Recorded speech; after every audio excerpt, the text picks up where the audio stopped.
What's up, Manny Gigs? Yo. Welcome, What's up, dude? everybody, to episode 47 of Eggcast with John Egger. Goddamn 47.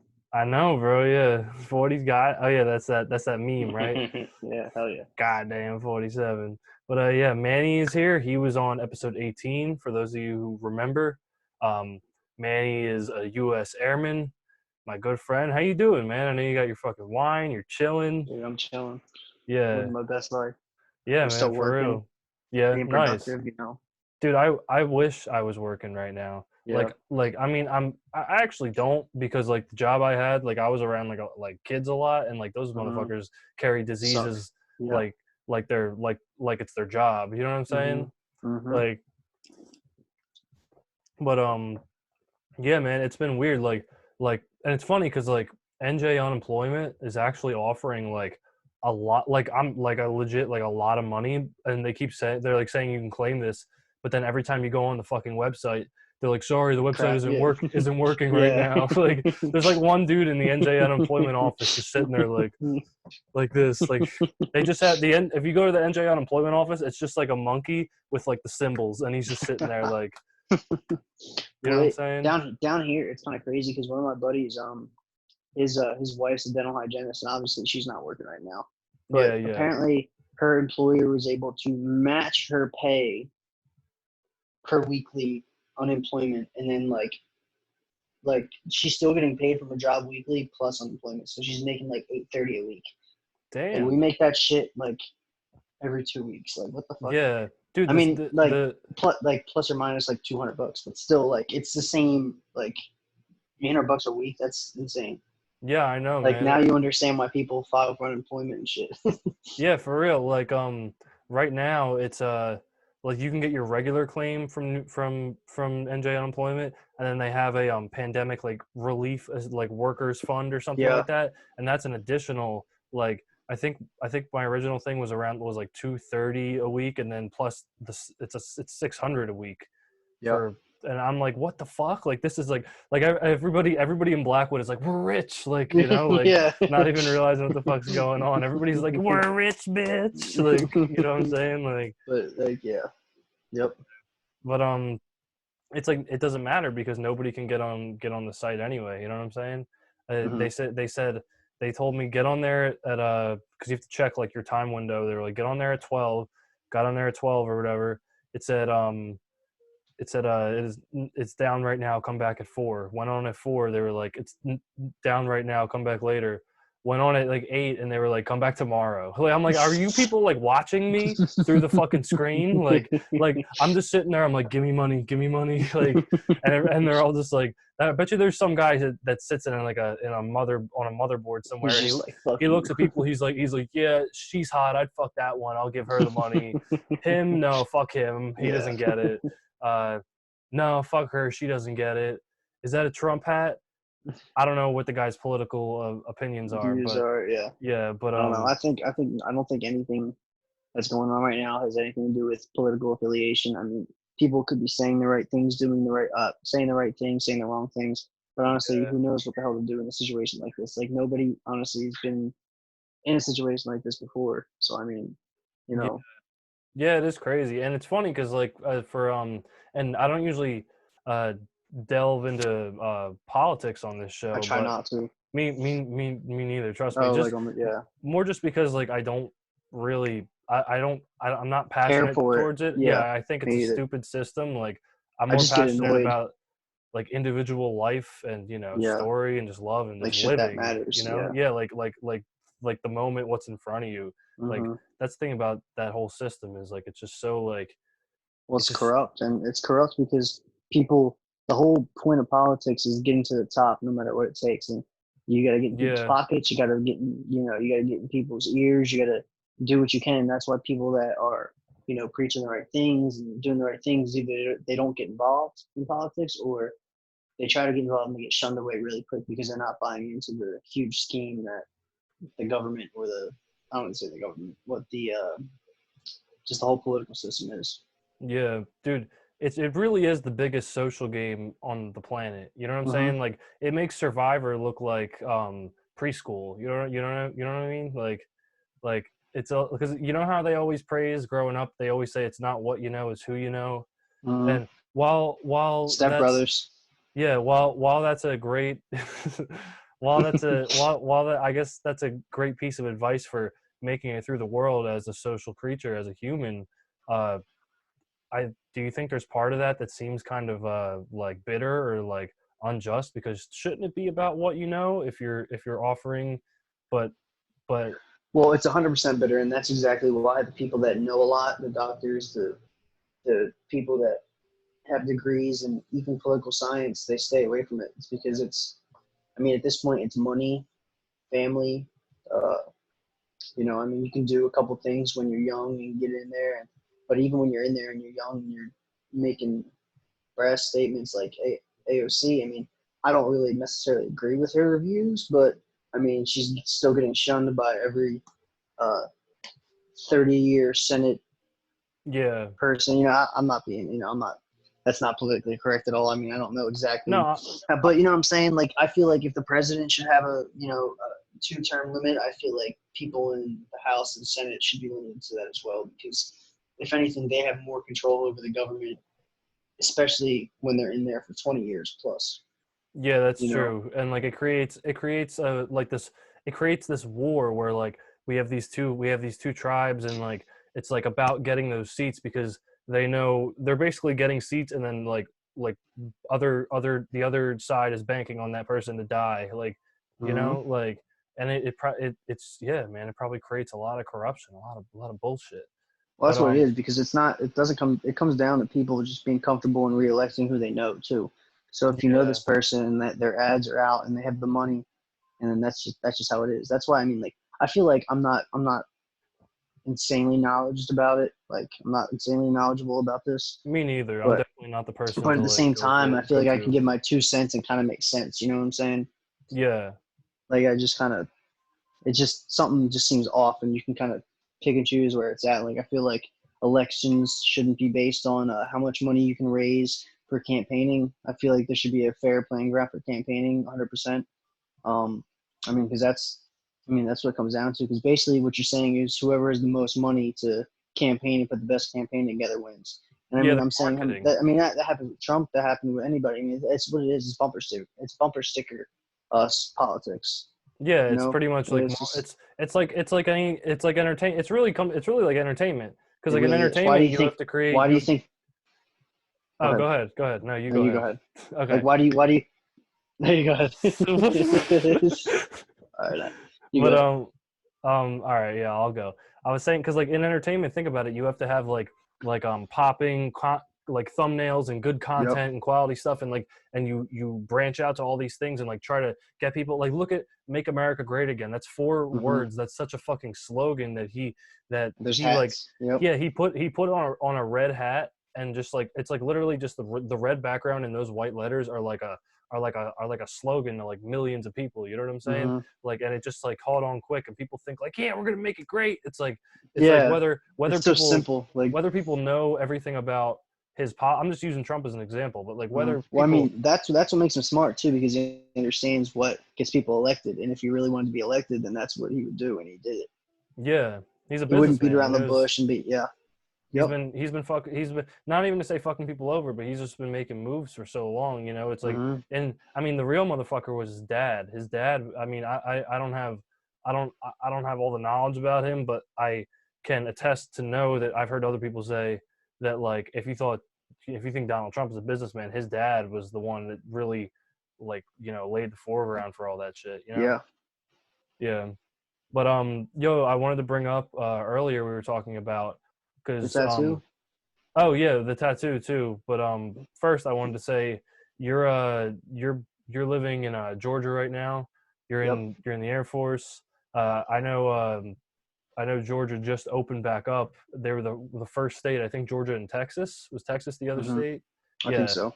yeah. I know it opened back up. Have you seen like has it affected people? Like have you seen a change at all? Like Well, yeah, people all of a sudden think it's okay to just not wear masks. I mean, yeah, that's a big thing for me. I've seen that a lot. I mean, even before when it was happening, there'd still be a lot of people that weren't wearing masks. but you could see a lot more people walking around no masks. I mean, there still are people that have their wits about them and are wearing masks and stuff. But Yeah. for the most part, you can. Oh no, go ahead. No, I was just gonna say you can. I was just gonna finish off with what I was saying. You go Okay, ahead. but Sorry. we're gonna play Third time we coach. we're Yeah, gonna play yeah, this cat and mouse game. But yeah. no, I was saying fucking where was I? Um, like with people not wearing masks, like I was thinking, what is the media? How is the media portraying it in Georgia? Like, are they saying like everything's fine, we can go back out, it's done, we're safe, or are people, or are they more like cautious, like? Honestly, I don't know. I don't really pay attention to like Georgia local news and like media and stuff. Yeah, I'm gonna be yeah, honest with you. I really don't. I just kind of keep to myself with that stuff. Like I don't even like. I'll just look at shit when like I get notifications on my phone because I don't have like normal TV. I mean, people talk about it. I mean, we're told the same thing. Only go out for the 3 Gs: gas, grub, and groceries. grass, Yeah, gas, and grass. that's a dude. That's literally what one of my friends thought he meant by the 3 Gs. I was like, that's not. That's not 3 Gs. You fucking idiot. Like, Damn. So what are the but three G's again? Grub, grocery, and um, gas. and gas. Gas, grub, grocery. Yeah. Isn't grub and grocery the same thing? Yeah, but you can get like fast food real quick. Yeah, you can like grab something. I've been Yeah. doing that. I'm not even gonna lie. I do that a I've, lot. I I've mean, been I do that getting every day for lunch. I get cookout and or Wendy's. what's I get the cookout. number 11. You guys don't have cookout up north. That sounds so good. It's basically fast food and it's like one of the cheapest ones around, but it's really good. So they just like it's really greasy and really bad for you, but it's so fucking good. Like they have the best milkshakes. Like it's like legit milkshakes, not like water based. Like they're like thick ass. They have like 30 different options. Like you got like Oreo mint, cookie, chocolate, double chocolate. Like there's like banana, all kinds of shit. There's heat coffee, but they got the best. They got this. I get a big double burger with Oh, bacon, fuck, man. fucking grilled onions, ketchup, and cheese. And Damn. dude, and then I get Oh. a Cajun chicken wrap and fries, and that itself is like $6. Dude, there must be so many more fat people down in the South.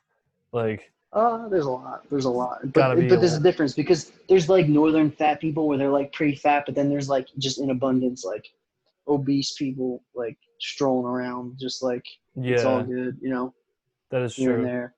Yeah, yeah. And That's fucked up, but I mean it's true though because there's so much.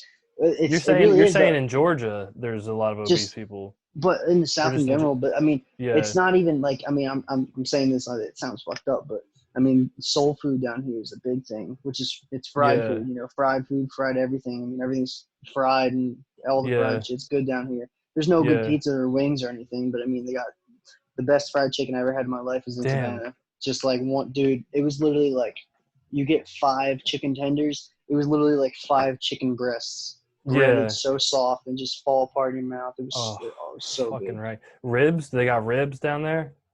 Yep. Yep. Ribs are good. They got this barbecue place I haven't tried yet. It's right by base. I mean, I'm probably not going to try it for a while now because of this shit, but Yeah. they're only open from like 11 to 1 because Oh they're like, shit. it's like one of those places where it's like just lunchtime. Like, Yeah, they open for 3 hours and people just come in yeah. and ravage the Yep. place. Like, Yep. yeah, And then the supplies for the day, it is what it is and they're done. that's It's just, cool. yeah.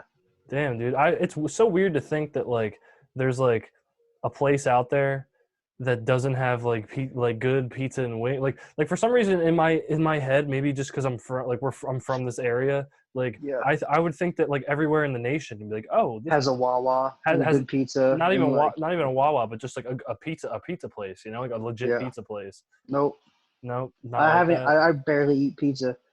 I mean, like I'll get Papa John's here and there, like maybe like when it's football season, just because I'm like craving pizza. But then it Yeah, doesn't even do it for me. I'm just like, I don't even want to yeah, eat this. bro.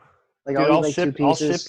I'll ship you Villaruso. Oh, dude. I'll put it in a box, or like Oh God. holy tomato. You ever have that? No, That shit's the fucking best. I mean, it's a that little ain't good. different. It's a little different than just like your But I average mean, like shit. pizza slice. Like it's real thin crust, but Yeah. they have a buffalo chicken pizza. It's like out of this world. This isn't a sponsorship ad or anything, by the way. Like shout out to Holy Tomato Pies. Fucking, they have the like the original pie is amazing. Chicken Alfredo, I just had that one. It was pretty good. But my favorite, and I think their best pie is probably their buffalo chicken. They like Are they you sure shit this it. isn't a sponsor? I'm It sounds a lot like positive. a sponsor, dude. It sounds a No, lot like a sponsor. I'm positive, man. Definitely, yes. I'm like, I don't do any sponsors on my show, which is funny as shit because I'm actually about to start an Amazon affiliate link. So like, You're open to sponsors. yeah, exactly. I'm so At open this to mention, sponsors, if dude. anybody wants to sponsor me, I I will might. gladly advertise. Dude, you should do like makeup. Girls are like they want to get their makeup out there. True, You but I don't know, think any they girl. do their makeup. Watch this. No, you're right. Yeah, I don't think a lot of You're girls right. watch this podcast, You're right. which would like I could probably start now that it's There's over probably like Zoom. 3 I could probably start getting more. I could probably start getting more people in on it. girls on this podcast, but like it's Who would like you get? Like, I don't know. I just have to find some people that are interesting, but like I'm not trying to have like back now that we're doing this Zoom shit on yeah. like coronavirus. It's Mm-hmm. a little more manageable, but like back the past year, like I'm not trying to have like some girl just like sitting on my bed like and then put Your that on. girlfriend will be like, "What the fuck?" Yeah, and it's like on the internet on every platform, yeah. complete proof of everything that we said, and they're like yeah. and like she would probably sit there and she watches them Where like was your hands? yeah, she exactly. Like but she watches them sometimes, but like not usually, but she'd probably sit there and watch every minute of that shit and just be like, you know what I'm saying? Like just be Mhm. like I better not see a just fucking, coming, girl, just like like strolling there. yeah. But also, I mean, I guess it's probably just more cuz like guys identify more with guys and girls identify more with girls, you know what I'm saying? Or So we're like just assholes, and it just falls that way. true, maybe we're just dickheads and like we don't and it's like, you know, it's like we don't ask girls to be on our podcasts. Damn. Oh shit, it's all coming I gotta together. start. I have. This podcast is Who this would you pod. get though? Nah, I don't even say who would you get. I mean, it's just This I don't yeah. even think, and This no one's podcast like is misogynistic, man. I need to it is, dude. diversify. Toxic masculinity. We're racially diverse. We got Dante, That's um, about it. others, yeah. But sexually, I mean, the only girls that have technically been on is my girlfriend was on for an episode, and Livy. Livy was on. Shout out to Livy.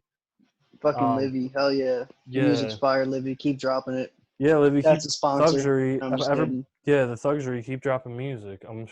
trying to hear this What are you shit. doing? Yeah, I think come I on. might actually. Livy was telling me. Uh, I've been kind of just like joking with Livy like the past couple months. I've Mm-hmm. been like, yo, like let me hop on like a verse. Like I don't even want a song. I just want like the third verse. Like like I don't want the full song. I just want to You be the spit. hook, dude. Just I be the just want hook. to. Yeah, I just want to spit like a funny third verse or be like the hook or something. Bro, Like just be like Cardi. You gotta use the baby voice. yeah. How do you do that? I'm not doing it. Oh. I'm not doing the baby voice. I can't do it. Yeah, I don't know what you're talking about, but I'll definitely look. Playboy Cardi? Oh, Playboy Cardi when he's like, Yeah. yeah, like, Yeah, like chill. like, Yeah. yeah, the rappers are literally Trying to be like, crib.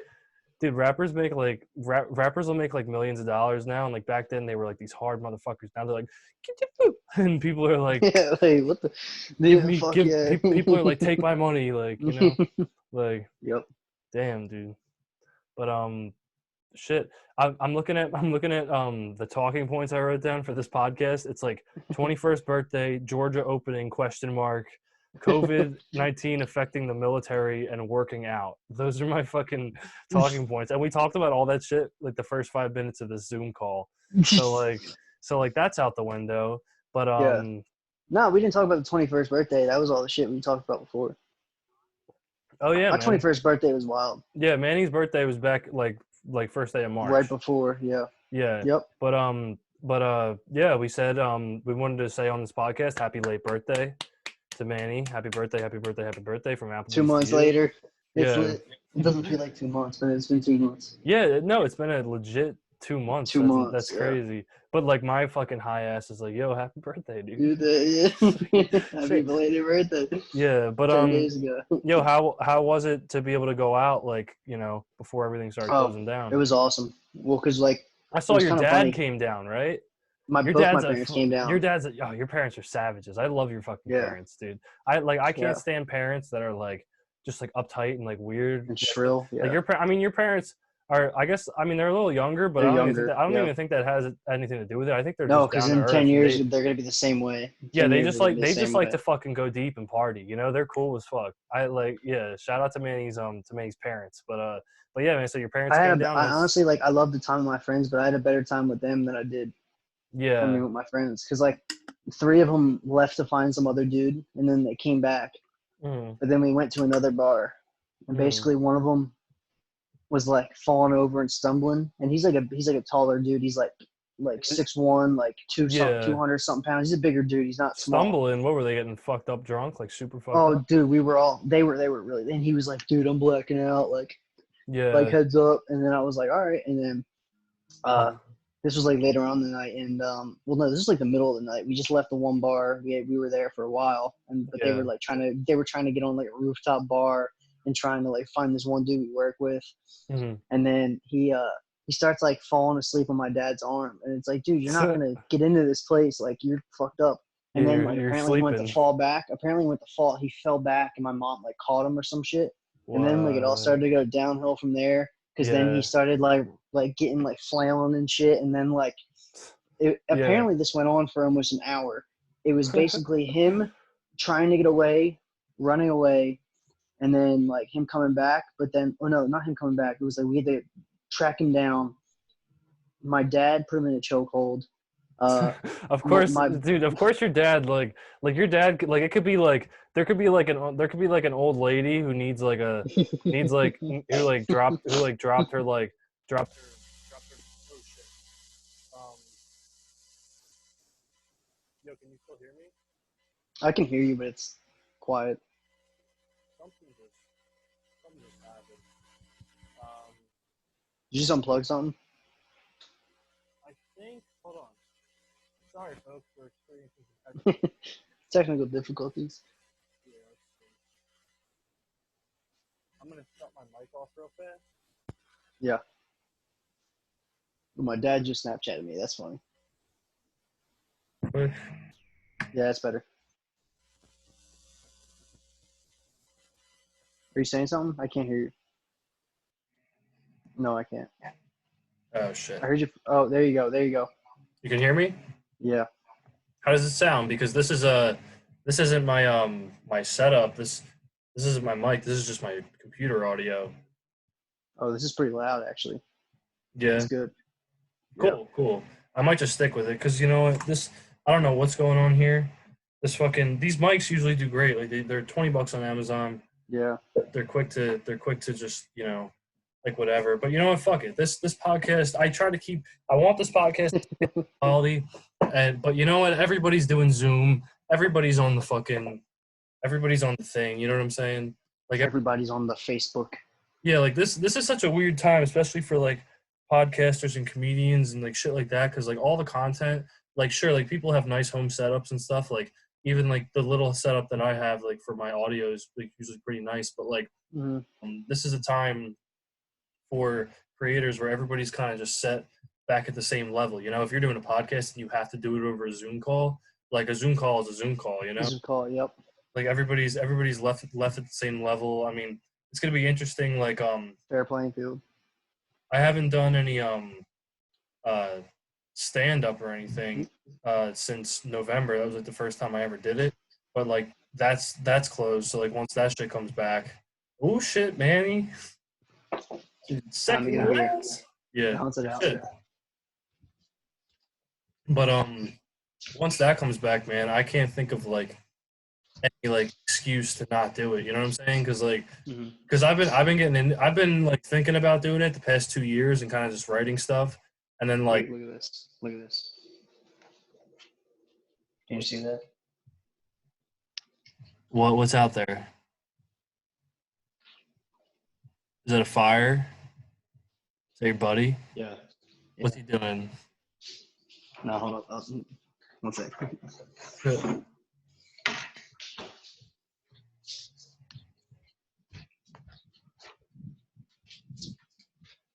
Okay, folks, we're watching Manny walk through his corridors.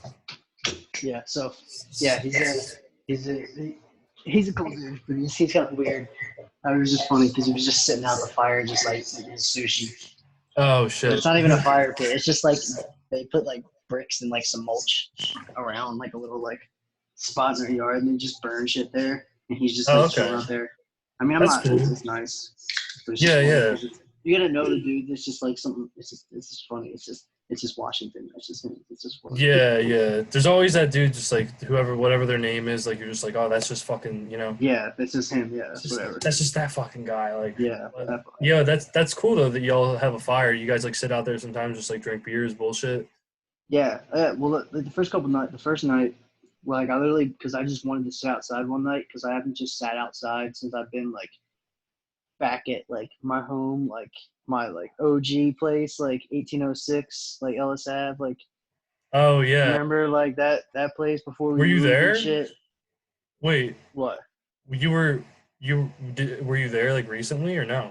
No. But like that was like the last time that I really sat outside and like watched the stars and shit and enjoyed it and stuff like that. Because I mean we would step out of the fire and stuff like, and my parents moved to Summers Point now, but I mean that's pretty nice too. But like the old place, that was the shit, and it was just nice to sit out back and just. So I literally bought like $20 like kind of like lawn chairs, but they were like lounging lawn chairs. But it was just like Yeah. perfect because you're just like angled up. And it's just like, You're oh sitting yeah. back and looking at the stars. Yeah. Oh yeah, it's beautiful. It was beautiful. Yeah, and that's Nice. the whole thing now. That's the whole thing now. It's just like, I mean, yeah, I like working out and like I like trying to get big, but then I kind of like took a step back because I'm just like I gotta give my body a break. I really do. Yeah, Because man. everything. I mean, not everything was hurting, but it's just like pushing. Like sometimes you push yourself too much. Yeah, you give yourself. And Sometimes it can become counterintuitive. and even when you're lifting like hardcore, you're still supposed to give yourself like a week at least off, or like deload something just to 'cause Yeah. you gotta give your body a break. It's not gonna anybody can say. I mean, unless you're trying to push to the limit to be like it's not or competing or something. But even when you're competing, you still gonna give your body a break because then that's Yeah, all you man, stuff. for real. And it's like I'm not even competing, so it's like I just do it to look good, build my confidence up, Yeah, and just and then now like I'm talking to somebody, so it's you get kind of comfortable and complacent, but at the same time, it's like you still want to keep what you have, and you still want to maintain or look better. You know what I'm saying? yeah. And dude, you got to think just being practical and honest with you, like Yeah. you're far away, like you're you know what I'm saying? Like you got to make sure when you show back up Yeah. for your lady or whatever that you're in good shape because if you get Exactly. comfortable and not even seeing her, you start eating cheese puffs. Uh-huh. And if you're sitting there with her all the time, because then you can get Yep. she won't notice as fast because Yeah. every day. But like Mm-hmm.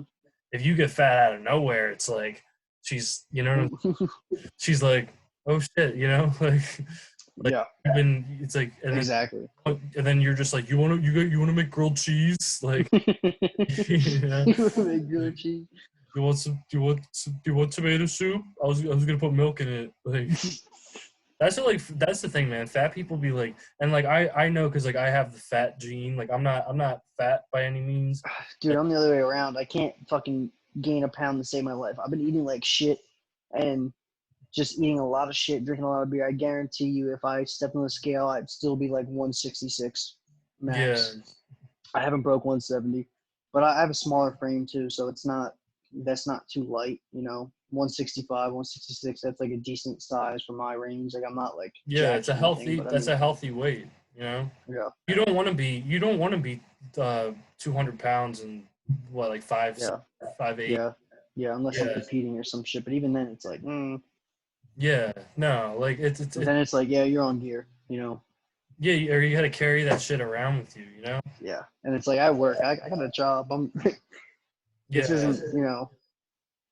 The best is Not like a dude who's like Seth Ferosi Jack, just like you see, yeah. it's just absolutely stacked everywhere. Like, he doesn't even look like a real person at this point. No, He does, but he's just like fucking like yeah. If you monster. saw him in real life, you'd be like, Yeah, and then but you see that, and then you see him wearing like a I don't know, like you see him wearing like a Hot Topic like employee tag, and you're like, what the fuck are you this big like yeah, like fucking you see him working in like a in like a cell phone like repair store. T-Mobile, yeah. Yeah.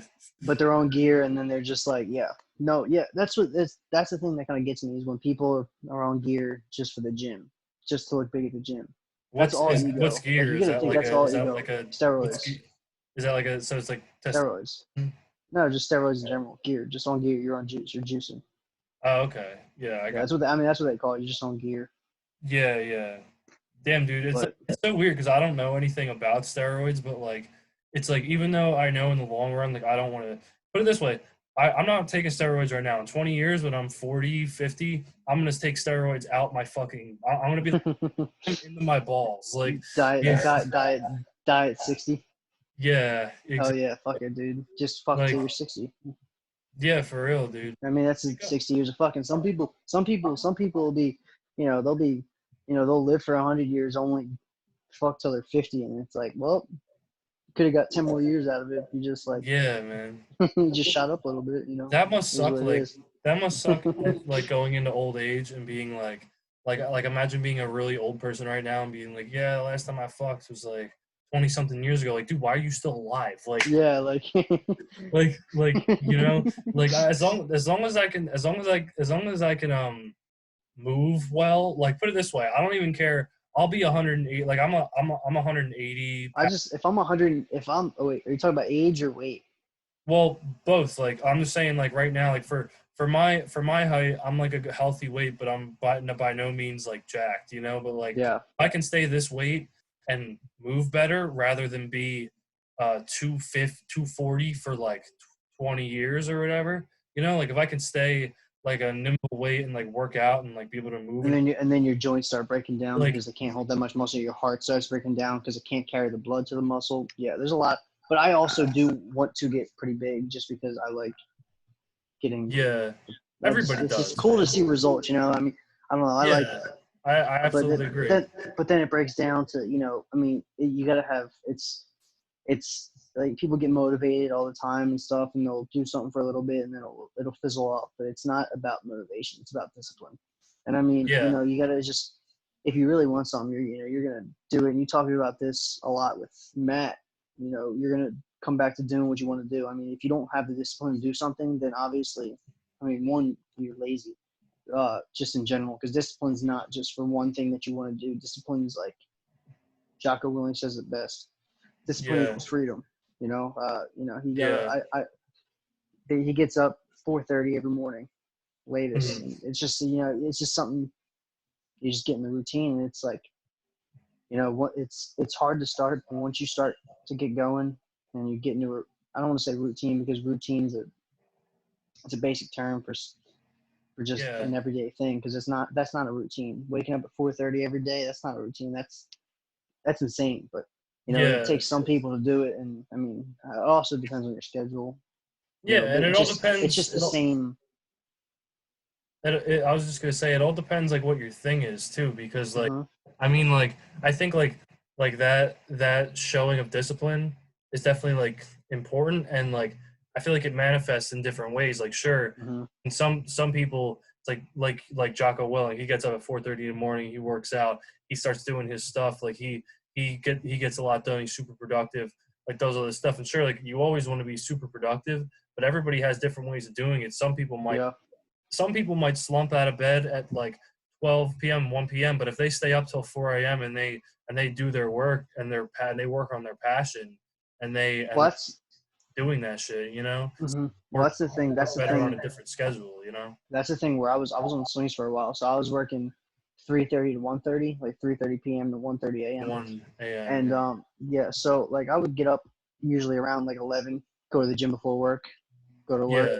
be up till like 3 or 4, get a solid 8 hours because you got to put some people they say, oh, like sleep is for the weak, blah blah blah, and then the whole discipline thing kicks in. But You sleep's need to important. sleep. Sleep's Yeah. important because like I've like this like every 3 days now because I've been on day shift and I'm not used to it. But you Yeah. kind of kick into it like this. Like right now, this is the latest. I mean, I went to bed at like 11 the other night, but aside from that, like I've been going to bed like 11, 10. I mean, that's early for me, but like I wake up in like 6 hours, so it's like I'm only getting like 5, 6 hours of sleep max, like 3 days, and I mean it's only 3 days, but I can tell like it's starting to wear down on me. I mean, I know it's probably like, oh, that I was being a bitch, but like when you're used to getting like 8, 9 hours of sleep, being fully recovered, kind of just like getting through the day, 5 hours of sleep, working 12-hour shifts, that shit's rough, you know. Yeah, absolutely, man. Like, and just like working like long shifts like that definitely has an effect on you. Like, there's And it's not like I'm working inside a desk job like that shit. I'm outside. It's hot. I mean, yeah, 80 degrees today, but the sun makes it feel like it's 90. You know. there's a good and bad thing about that, you know, because like while that can be sometimes you get home and I'm sure you're exhausted and you feel so tired, Hmm. you wish you could have just done like you know, so you probably your body will probably feels like it wishes it could have just done nothing all day. But also, I Hmm. probably have more health problems having a desk job and I think it's cool that you get to work and do something actively, you know. Like Yeah. I can't sit at a desk. Like I hate sitting at a desk. The Oh, me too. That's the thing. yeah That's why like I could. I don't know if I really starting to reconsider this college thing if it's even for me because like I feel like I'm smart relatively and I feel like I got good work ethic. I mean, yeah. it's just and I'm not trying to toot And my own horn or you're already anything, on but your I way to a just career. Like like yeah.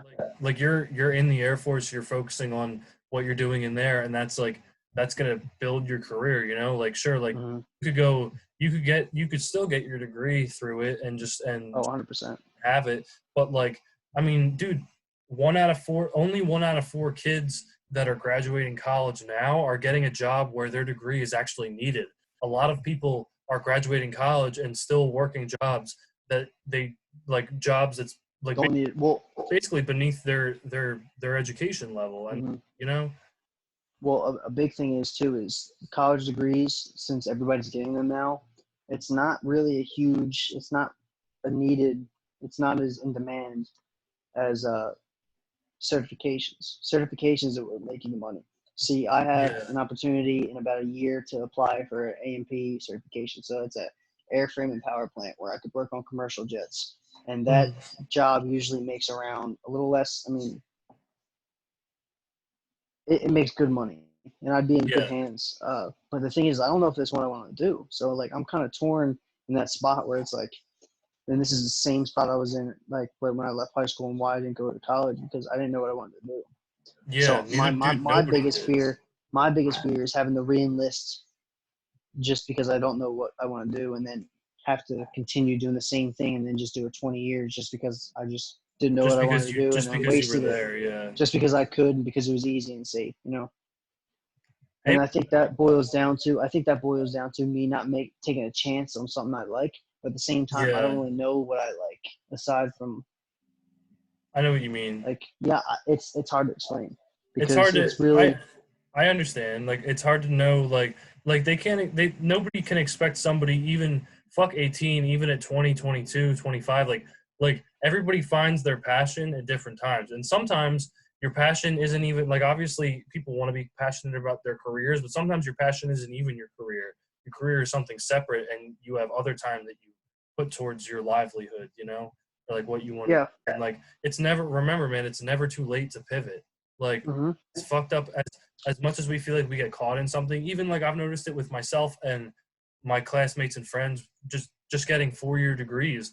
Like people feel like, oh my god, what am I gonna do? I'm 2 years into this, and what like we we should live in the present. I'm not saying that it's a problem that people live in the present, but like Hmm. people worry about short term things that aren't going to have long term effects. You know, like Yeah. like if you go to school for 3 years 4 years for something and you find out that you don't want to pursue it, you don't want to do it, or you can't do it because you can't get into the field because it's competitive or something, whatever, yeah, that sucks. But now you have to like what are you gonna do, just like harp on it and just be fucking be sad and be upset, or are you gonna sit in the moment and think to yourself, hey, okay, that happened, I can't change the past, I'm here right now and I know I want to go in a different direction, or I have a direction I want to go in, and then move that way, you know? And like you said, not everybody can find what that is, and it's hard to find what that is, but that's why you kind of have to just branch out into different things. And if even if you get the slightest inkling about being interested in something, like give it some research, you know, like try it, you know. Well, I'm gonna switch headphones real quick. Yeah, you're good. You could throw on the earbuds. Charge your mouth. So,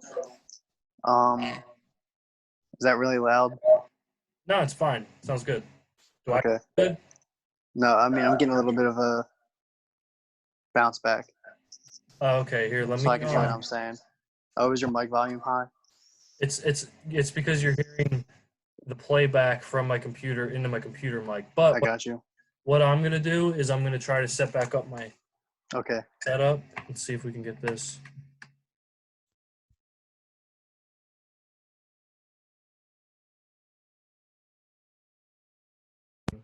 Can you hear me now? I can hear you now. Yeah. Cool.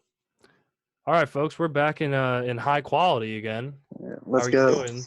I hope you stuck with us. I know not everybody likes to, even if we're telling compelling stories and saying cool stuff, not everybody likes to stick with the phone quality, and I understand that, you know, because there's good sounding shit out there. Mm-hmm. You know what I mean? But we're back better than ever. What were we just talking about? I have the perfect segue. So what you were saying is basically people don't understand what they want, and you know they what I want to kind of jump onto is the fact that even myself, like people are looking at material things like straight, head on, like jobs that they think that are good for them, rather than digging in deep to what you actually enjoy. Mm-hmm. Not focusing on the career path, because anyone can say, oh, this is like I want to do this, but you can only do that by acknowledging what you enjoy.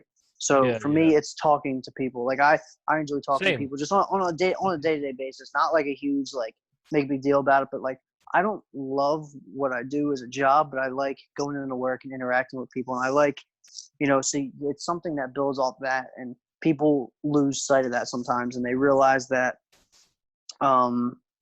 you know, it's just there's a bigger picture. It's not just what do you want to do with your life. Um, you don't have to spend $50,000 at college just to get a degree that you're not gonna enjoy. Yeah. When you can do something every day and make decent money, not in debt, and it's there's a lot to it. Yeah, But man, and we put like you can't put if you really want to find what it is, you can't put the emphasis on the money, you know? yeah, Like well, that's you have what to a lot of people do that, and then a lot of people end up miserable. And in the yeah. same time frame, people kind of detract from the money, and oh, they say, "Oh, I love doing this," but then 10 years down the road, they hate doing it, and then they regret taking that job over the job that they could have been making six figures with. But in Yeah. reality, you know, decisions were made, and that's just how it is. But Yeah, man. it doesn't really boil down to a job, because I guarantee you most of the engineers, blah blah blah, like they didn't, I mean, I'm sure they enjoy engineering, they're really smart, but what they enjoy is problem solving. Yeah. They enjoy certain aspects of the job. They don't love the job in itself. I'm sure the job annoys them, and I'm sure they get frustrated. You're gonna get frustrated at work every day. You're gonna get annoyed. You're gonna get annoyed with the people you work with. That's Yeah, just, definitely. and because you work with them every day. I love the people I work with, but I'm sure as hell there's a couple of times where I'm just like, these motherfuckers, I swear. Yeah, I yeah. don't want to deal with them ever again. And then, you know, you get separated from them for a couple of weeks, and then you're like, okay, I Yeah, and understand then why I you show was. back up at work and you're like, "Hey, what's up, man?" Like, Yeah, exactly. Well, every day. That's how I am every day. It's just waking up. You know, I mean, you can wake up shitty, tired, you know, and it's kind of weird because I realize this, like everybody's like groggy as hell in the morning. Like even if I don't have a cup of coffee, I'll be up there, be like, oh, like, you know, jittery and like, what's up? Like, hey, like, how you doing? Like, yeah. I just have a lot of energy all the When time. same, man. I never drink coffee. I have it sometimes, like I'll have a little bit of black coffee, but like I like because if I drink coffee, it actually does the opposite thing to me. Like I feel like when I drink it, it doesn't. And I think this about like caffeine in general and just shit like Hmm. that. Like It I feel just like makes it. your heart rate jump really fast, and your eyes are just tired, and then you're just dead, right? Yeah, and you just get Hmm. you just get fatigued, and then you're just like it's the same thing like smoking a joint, and then 2 hours Hmm. later you're like, like, you know, Hmm. that's the worst feeling. Like it's like the best. It's like it's weed's a different analogy, but like the best Yeah. feeling followed by the In worst the feeling. Like, yeah, yep. yeah. I guess you could say the same shit about booze. People Yeah, booze and that's they what I was have about such to a good say. time, and then the next day That's probably a better example. Yeah, yeah, but it's a lot more extreme than caffeine. Because caffeine, and it depends on the person though too. Because I mean, and it depends on what you eat too. Because if you drink a lot of caffeine and then you eat a ton of carbs, you're gonna yeah, crash hard as hell. You're gonna crash hard as hell because all the carbs are sitting up in your stomach, and then your insulin's gonna shoot up, and yeah, it's just yep, you're just dude. tired. Because yeah, No, go ahead. no, it's just like I because I love would work out. your fucking mannerisms are so funny. Like you'll like be in the middle of a sentence and just be like, yeah, so, and like but I get it because like I interrupt, so like you go along with No, it. I'm used to it though, but I'm used to getting Yeah, interrupted and shit. And I'm not saying that you're interrupting. I've been I'm trying to just be a I'm better just host because like I'm not there. saying you're interrupting. I'm just saying I'm Wait, just wait. saying because I'm. Uh, That's been the story of this podcast. I love it.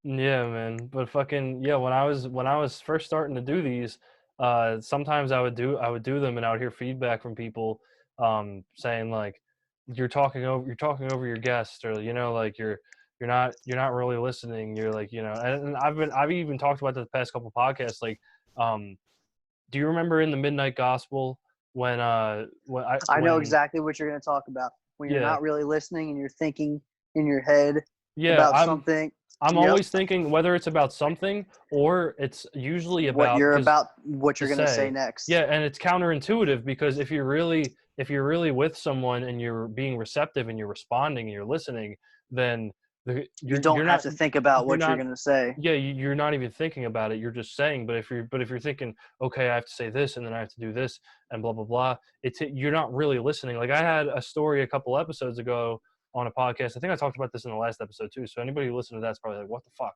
But like, fuck you. So like, um, I had a story on a couple episodes ago, and it was a great story, like fucking really cool, like a clip worthy type story. And then, but when I was hearing it, I could tell that like I was having trouble staying in the moment, and I was just kind of letting, All over the place. I was letting the guest kind of just like go along with the story. I wasn't really like being there and like being like receptive with it and like really responding to it. I was just kind of like the worst is when I get caught in the obviously if someone tells a story you have to let them, but like you don't want to interrupt. But like the worst is when I just get caught in the Yeah. yeah, and then like Okay. somebody will like say something and then I'll just be like in the show and I'll be like, yeah, man, damn. And that's what it is too. That's after I've smoked a bunch of weed and I'm like I try to What the stay fuck is going on? I try to stay in the moment, but I'm like tired and then like it just gets you out of it. Where like, you know what? Like I like getting a little twisted, a little like on something like when I'm on the podcast just because it gets me It gets it going, going. Yeah. Yeah. whatever. And it's like cool to just like vibe with the homies. But like Hmm. when you just get super like baked or super whatever, like Hmm. you can't function, Yeah. No, I Yeah. agree. I agree 100% because it's crazy because I was thinking about what you brought up about the Midnight Gospel the whole entire time that you were talking because I was thinking about what I'm going to say next and I kind of Yeah. lost what you were saying. I was like, hold up. All right. And then I picked back up. I'm like, okay. All right. Here we go. But I that's like probably that and his mom were like the two most memorable things from that show. I got to Yeah. rewatch it just because it's kind of like a podcast. Like when I watch Joe Rogan, like I'll like watch it and kind of listen to it like in the background. But then I'll like Yeah. actually like kind of like sit down and like be on my phone, but like pay attention to it. And I'll be like, okay, Yeah. this makes sense. Or like before I go to bed, I'll hear some shit and it sounds good. But that stuck with me. Like you don't like you. So many people they say that they listen, but they're not really listening. They're They kind just of blank sitting you there out and they're waiting to talk. for their response. They're waiting to talk. Exactly. And I'm 100% guilty of that 95% of the time but my thing is because I feel like I'm usually overshadowed when I speak. So Yeah. that's kind of where it comes back from. Because if I felt like when I was younger, because I mean, I was in a loud family. I mean, I was the oldest, but at the same time, everyone was kind of loud. And Yeah, and that's just how it you're not was. like that, man. Yeah. You're polite and you're quaint. You're not like Hmm. in your face like that type of dude. I try not to be. Yeah, But it's kind of funny because as you shouldn't be. Like my friends down here think I'm like loud and obnoxious, but then I was like, just because just wait because I was like, just wait till you meet my parents. Like I'm the quietest person in my family. And then they yeah. met my dad and they were like, okay, we see that. Like And they were they're like, like all right. your They're dad. like, we get it. They're We like, get it. sir, are you the representative of New Jersey? Like, Yeah, you know. exactly. They were like, no, but honestly, they said my mom had a stronger Jersey accent than my dad did. And I can see that. Yeah, your mom. Yeah, your dad My kind of. mom, Your dad sounds more just kind of like Joe Pesci. general. Yeah, My yeah. dad sounds like Joe Pesci. I said if my dad was any actor like ever, it was Joe Pesci. That's my Yeah. dad, Joe Pesci. He's like, oh, yo, what the fuck? Hey, yo, what? He's a Your wannabe mom. Italian. Your mom does have a Jersey draw, at least from what I can remember. Straight out of Belmar, you know. Yeah, dude, people when you drive by that city, it just you can just smell weed. Like Yeah. if you're on Route 42 and you drive Oh by God. Belmar, like the whole from exit 13 to like down all the Oh way, God. like from exit Well, Runnymede is where it 14. starts. Runnymede is where it starts. Once you get in Yeah. the Runnymede, you're like, oh shit. And then once you get past Runnymede, you're like, fuck. Yeah. Turn around. Then you get into Woodbury. Woodbury used to be nice. It's a shame. Woodbury used to be real nice. And then it kind of Yeah. got run down. Woodbury, my great-grandmother lives there, but she lived there for like 50, 60 years. And it was Yeah. really nice when they lived there. It was really like, it was well kept, really clean. Now it's just, Yeah. it's People because just it's all close to Camden. People trickle out and then yeah. housing gets low and it's just how it is. Yeah, man, facts. And like it's a shame people just don't upkeep it. Like do people just not clean up their like Well, do it's people just just not clean up the property? people Like don't what is care. People don't care. I mean, my great grandmother's house is still nice, and but that yeah. whole neighborhood just went to shit. And just because it's cheaper and it's easier access, and then drugs get flushed in there, and it's just Yeah. heroin, and it's Dude, just that's like new heroin is like New Jersey's fucking like yeah, drug yep. of like state drug. Gloucester Like City. It's Gloucester City's what's it called? Yeah, some that's Gloucester just City. I don't know. liquid gold to them, Liquid you know? gold. Like, yeah. I don't want to end the podcast, but I do have to use the bathroom. I The got you, bro. beer and How wine, the beer, it's going to take like 10 seconds probably. Don't all worry. right, yeah, no problem. I'll I can take you with me, but I'm not going to do that for the nah, it's viewers. okay. It probably better for the viewers that Yeah, we keep that on the PG, keep that to PG. yourself. Yeah. Don't worry. I can stay here and keep people captivated while I'll be back in a minute. all All right, right, no problem, cool. man. Let me take a piss. Awesome. Yep. Cool. But yeah, for anybody still listening right now, hello. It's nice to see you, nice to talk to you. I hope you're having a great quarantine. Mine's been going pretty well. Just trying to balance just life, man. Like, it's like my job's closed. It's been closed since like March. School is still going on. I think it's about done. I honestly stopped paying attention like a few days ago. I've really just been delved into like this podcast, but also just life and like just living. Like, the whole unemployment thing. It's like I don't even want to claim. I'd rather honestly be employed, but it's like it's enough to the point where it's like why wouldn't you? And also it's like why would I go out to make less money, lose more time to put into other shit, all the things I want to work on, all the things I want to progress, and fucking possibly get COVID-19, like increase my chances. I don't, and spread it to my family, I don't think that's right. But yeah, hopefully if the NJ unemployment system doesn't keep taking a shit on me, I can, claim some of that.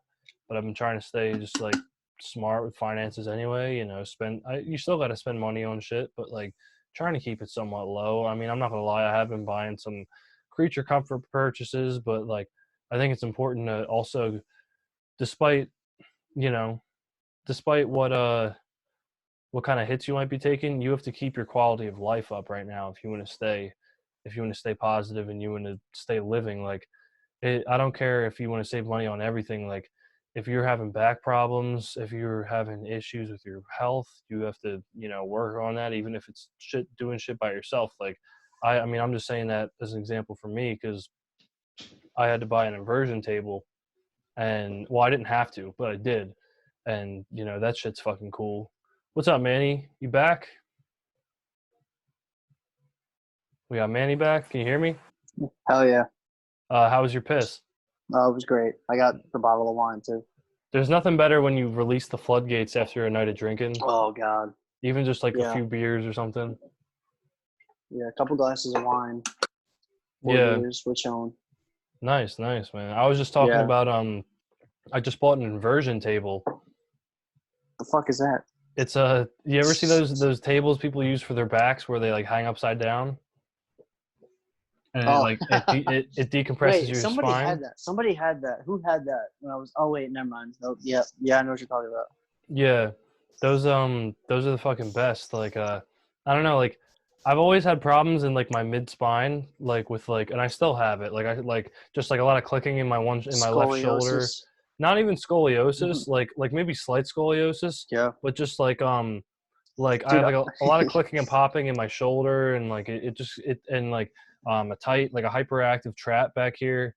Like I just Mhm. I it gives me problems. So like I hang from a pull-up bar a lot, but also that's hard to do in succession because you really have to grip it for a long time, you know, like and like fucking this shit kills your hands Yeah. and also like that'll get like my lower back and like but it just can't get everything out. So I bought the inversion Mhm. table and it's cool. Like I'll hang on it, but like it helps, but I don't feel like I can really. I feel when I pull on the bottom of it, I can feel my lower back stretching, but I can't get it to like really release. You know what I'm saying? What I Mhm. really need is like a deep tissue massage or some shit. You know? Dude, don't go to a chiropractor. I'm sworn against chiropractors. Yeah, They're not same. a proven science, dude. My one friend was giving me shit because he was like, dude, his back is fucked, and it just is. He said he tweaked it. He wasn't even deadlifting heavy. He was like 135, but he was just He was being just stupid go. with it. Yeah, Yeah, he's just going. He said he fucked it up, and then it's been like, and with our work and shit, it's just you just tweak one thing, you lift one thing the wrong way, and you're fucked. But I mean, yeah, like he's like, dude, I might see a chiropractor. I'm like, no, don't see a fucking chiropractor. You're gonna fuck you up. You're yeah, gonna break dude. your back. Like they're not. It's not even a proven. It's not a proven medical science. Like Yeah, it's they like could getting your definitely. PhD in like finger painting. Like what the fuck? Like I they, don't know how else to explain it, but it's just that's just kind of how it is. That's a great analogy for it. But like, yeah, dude, Yeah, I have a funny story for a chiropractor because like yeah. I went to one in like Mount Laurel and Hmm. like if How for the old were you? I was this was like a couple years ago. Like it was for Okay. free. It was for free or like Oh, exactly. because my dad knew him from like his like BNI group, like his like Hmm. business whatever group. So Hmm. so for those of you who don't know, Mount Laurel is like a really ritzy area. So like I show up and like the office is fucking beautiful. You walk in, it looks like an immaculate doctor's office. He's got two hot chicks working the front like scrubs. So it's like you walk in and you're already like hi, like like you're already like hi, but You're all happy and shit. Like, yeah. oh yeah. And then they like they walk up to you and like they come up to you and show you these different like pamphlets and shit and show you about it's like almost like a cult it's like they show you It all really they is. show you like chiropractic medicine and it's like the weird thing about them how you really know that it's bullshit is because like people just go there when their backs feel fucked up but they're like with this you can solve your stomach problems Yeah. Yep. and you're this and like sure I get it like maybe some things it could but also what the fuck you're Yeah. crazy Like. like but so after that I get called into the guy's office and for some reason they made this they had this real big emphasis on calling him doctor like calling him doc like Hmm. they kept referring to him as doc i'm like Hmm. i'm like I've never been in a place where I've had such an emphasis on calling someone Word the doctor. doctor Yeah. yeah even though the guy's not really a doctor Yeah. so I go in there and before I even see him some other lady comes in and she's like I'm doctor whoever's caseworker and I'm like, oh, okay, caseworker, what the fuck? So like she starts asking me just like stupid questions about my back, and I'm like, yeah, like I've had problems back here, blah blah blah, whatever. And then she asks me, she's like, all right, so when would you like to schedule a follow-up appointment? And I'm like, well, when's the next available? Thinking a normal doctor's office would say, Yeah. oh, maybe sometime next week, or like Hmm. a normal doctor's office would just recommend that you come in a week for or whatever. Yeah. Like she's like, how about tomorrow?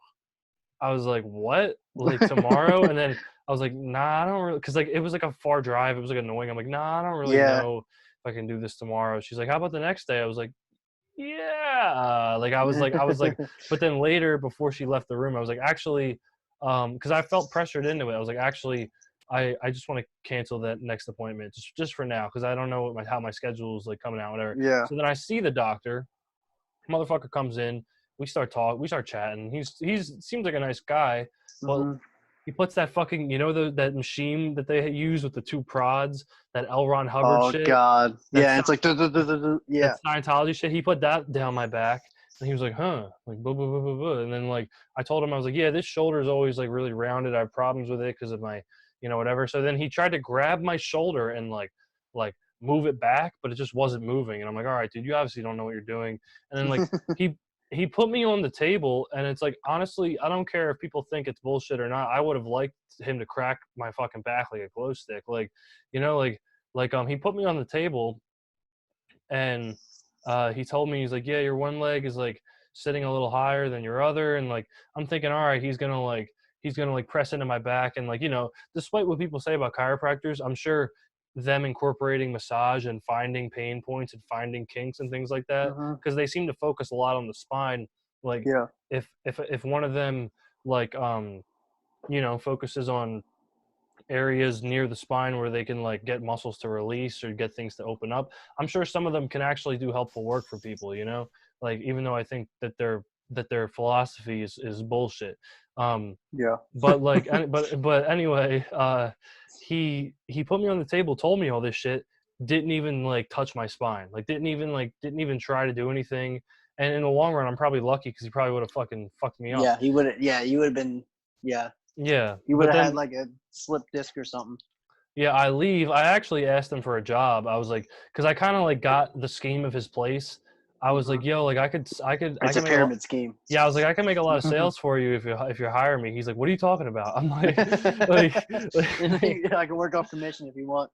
yeah, exactly. But like, I was like, all right, whatever, goodbye. And then I left, and like, I never went back. And like, it was supposed to be a free thing from like the group or whatever, like from like Hmm. a referral from my dad.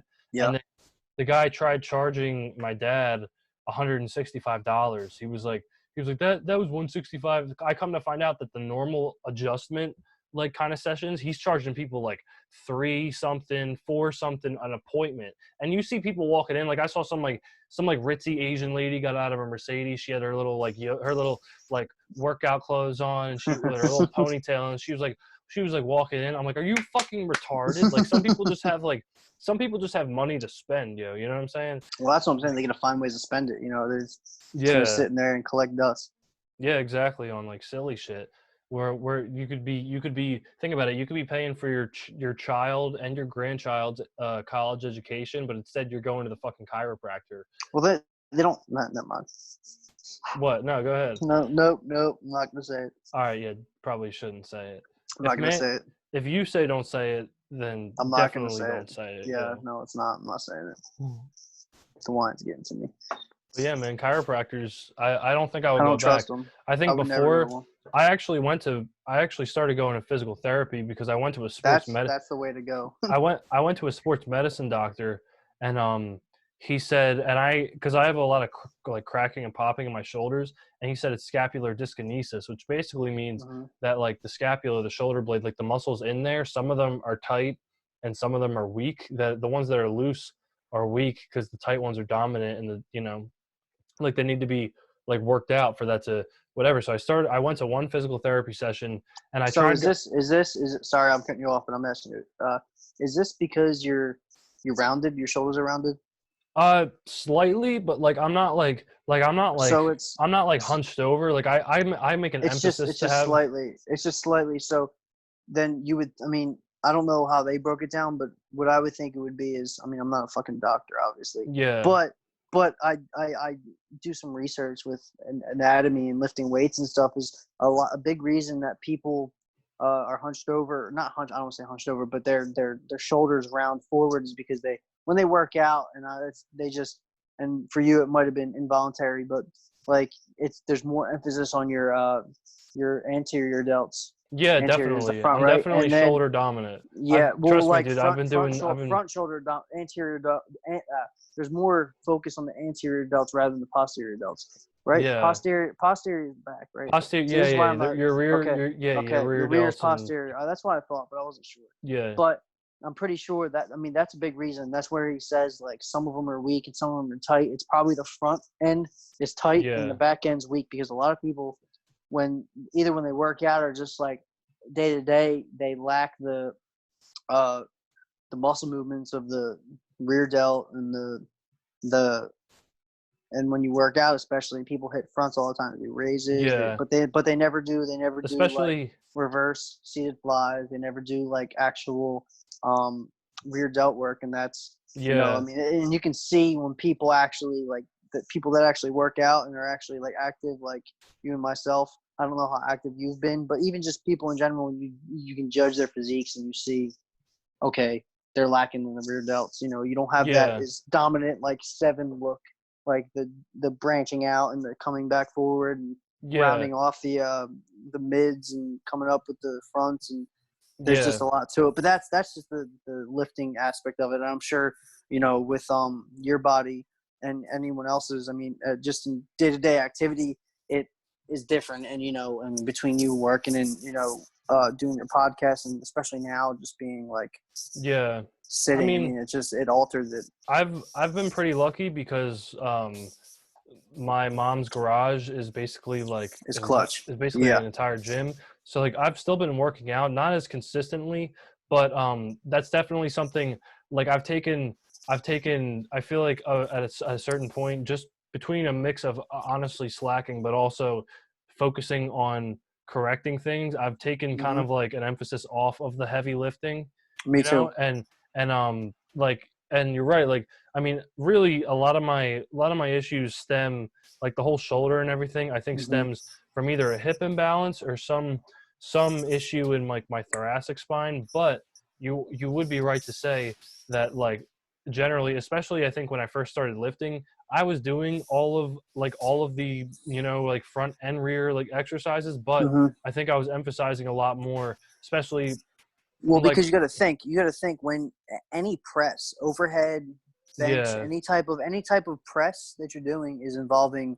I your mean, front delts. your rears are there for stabilizers and everything, and I mean, it's a smaller muscle, so they're not going to be as active in any compound lift. But Yeah.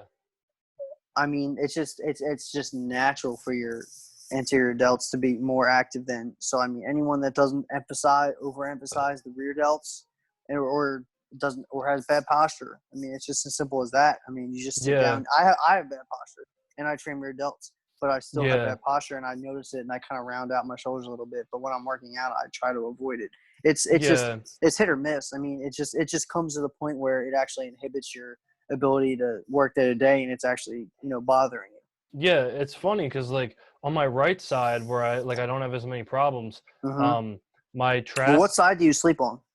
I mean both. I try to sleep on my back more now, but Yeah. uh, but like I almost never try to sleep on this shoulder because, Okay. like, this side is always relaxed for me, and if I like go to pose, like, this is a good my better posing side because, like, my shoulder comes out nice and round, and I have that whole, like you said, the seven kind of thing where you can Yep. you can see the rear delt like hanging off the back a little bit. Yep. If you can't see it, then It's it's not there. not there, or Yeah. you're just in a bad position. Because, for example, Mm-hmm. I feel like I work my shoulders evenly, and like on my left side, I still have that rear delt, but I think just from, especially when I first started lifting, I didn't put nearly as much emphasis on it. And like I would do shoulders, but not really. Like I would do like a chest. When I first started, I would do like legs. I would do a chest day, a back day, and then an arm, so like a bi tri like superset day. Mm-hmm. And I feel like a lot of my shoulder work, like I would do overhead press and stuff, and like I would do, But that's really only half of it, because even when I press, I still don't like, because I was pressing for like heavy for a while, and or trying to press heavy for a while, and like I would just, if anything, it would just like kind of just like fatigue my shoulders more than anything. But like shoulders is a different. It's tricky because it's not like chest. It's not like yeah, back. It's more like legs. Like, because even legs, like you can train legs heavy, but for that, it's just building strength. Like you can squat 315 for how many reps, but I mean, I'm sure yeah, obviously you probably have big legs to begin with. But I mean, the real definition you see in legs is when you do really concentrated movements, yeah, high rep, not necessarily high, but medium rep range, yeah, and you kind of concentrate on it. And it's you can't just explode every exercise. You yeah. can't. So that's why leg presses are huge, because you go down slow and you explode up, come See, down slow, explode up. Squats, it's just it's you're just funny. going hard. It's It's funny because I am usually not a user of the leg press, and it's not even Yeah. because I detest it. It's because Hmm. I just like being the hypochondriac and just the general weird person that I am. I Hmm. feel like I fear hyperextending my legs and then getting And then smushed getting under squished. smushed under the That's weight. fair. But I like, understand that. but I do. It's funny because my legs aren't necessarily the biggest, but they're They're a lot bigger than mine. I got runner's legs. I'm cursed. yeah. I mean, it is what it is, man. But like they're well defined in the sense where like I like have that quadralis That medius, like that like separation, and you got the tiered, separation. Yeah, the yeah, teardrop and the teardrop, and then what I really got to work on though is the really outer I sweep. mean my calves, but also like everybody has to work on calves, but like Yeah, my swoop, you know what I'm saying? Like yeah, the outer outer sweep, swoop. dude. Me too. That's what I Yeah, do. Okay, so like some people may attest to this. They may say, okay, like leg pressing, you might as well just do it like your feet in the middle. But at the same time, that's basically you're just doing a squat yeah, on. See what I do with the leg press. I try to do it differently. I try to have my feet lower. You get your feet lower to hit the quads more. I had some dude that came to work out at our gym in the shop, and he tried to tell me how to leg press. I'm like, dude, and he was in a boot, mind you. He was in a boot, so his leg was broken yeah. or something. Like how you gonna If tell? How people you gonna even give me try to advice? talk to me at the How you gym, gonna, dude? And he like came to our gym, and I was just like, it's like your home gym, and someone coming to your home gym and telling you yeah, like, hey, you should probably like push your legs up. He was like, hey, you can push your legs up higher. I was just like, yeah, but I'm trying to hit my quads more. He's like, oh, well, it does the job. I'm like, no, I'm trying to literally focus on my quads more. I did my hamstrings. I was focusing on them. I did the curls, I did the straight leg deadlifts. I did the split squats, yeah, whatever, shit like that. That I don't know. It's weird. Split squats. I thought I would feel them more in my quads, but I feel them more in my hammies. I don't know why. yeah. I've But never done anyway, those before. back to the leg presses. Um, I usually like to keep my feet lower, and you wouldn't like this because like the whole like extending your like fucking up like getting your Yeah. legs squashed. Do you lock Uh, out your I don't do lock out. I don't lock out. But what I do is I kind of point my toes slightly inward, slightly, and then kind of yeah. just come in and come out. But I don't. When I do that, I don't put. I don't go heavy. I go light Yeah. and I go slow. Yeah, you should That's the be thing with careful leg with that press. shit. Yeah. Like it's a machine where it's like you could push, you could be in a groove with it and be fine, but you could push a little bit extra and then your Well, knee that's goes what. the other way and then the weight comes down on you Yeah. because you're it's not like in a squat where like at least when you squat, if the weight's too heavy on you, you might fall forward or backward or like you might I don't know, dude. lose. I don't trust squats as much. I like see that's the thing. Like squats with me, it's just I think my knees are weak as fuck. So I think that's where it Yeah. comes back to bite me in the ass. Like I can put some weight for my Do size you on my think shoulders. Do you think it's maybe not because your knees are weak, but maybe because you're tight? Because I mean, let's be honest, we all have poor mobility as adults, like poor squat mobility. Do you think if you worked on your mobility that would help? Because like, I mean, we all Yes, like, yeah, definitely, definitely. But at the same time, I feel like I've had weaker joints since I was younger, even when I was more mobile. Because yeah, I didn't like. I mean, as I was younger, I wasn't squatting. But I mean, even when I was in high school, I mean, I was squatting, and I still would like my knees would sort of buckle in. I think that's the. I mean, the way my legs are shaped, it's just my yeah, knees kind of buckle in as it is. Because when I like kind of, I mean, maybe I just got to work on my form when squatting, but I mean, I squat often enough um, to kind of. But I mean, I've gotten used to the buckling and kind of worked around it and kind of like reposition my feet here and there and kind of, just slow and explode up. But like, I mean, the buckling's like the last couple reps, you're just because I don't remember the last time I maxed out anything. Because I mean, yeah.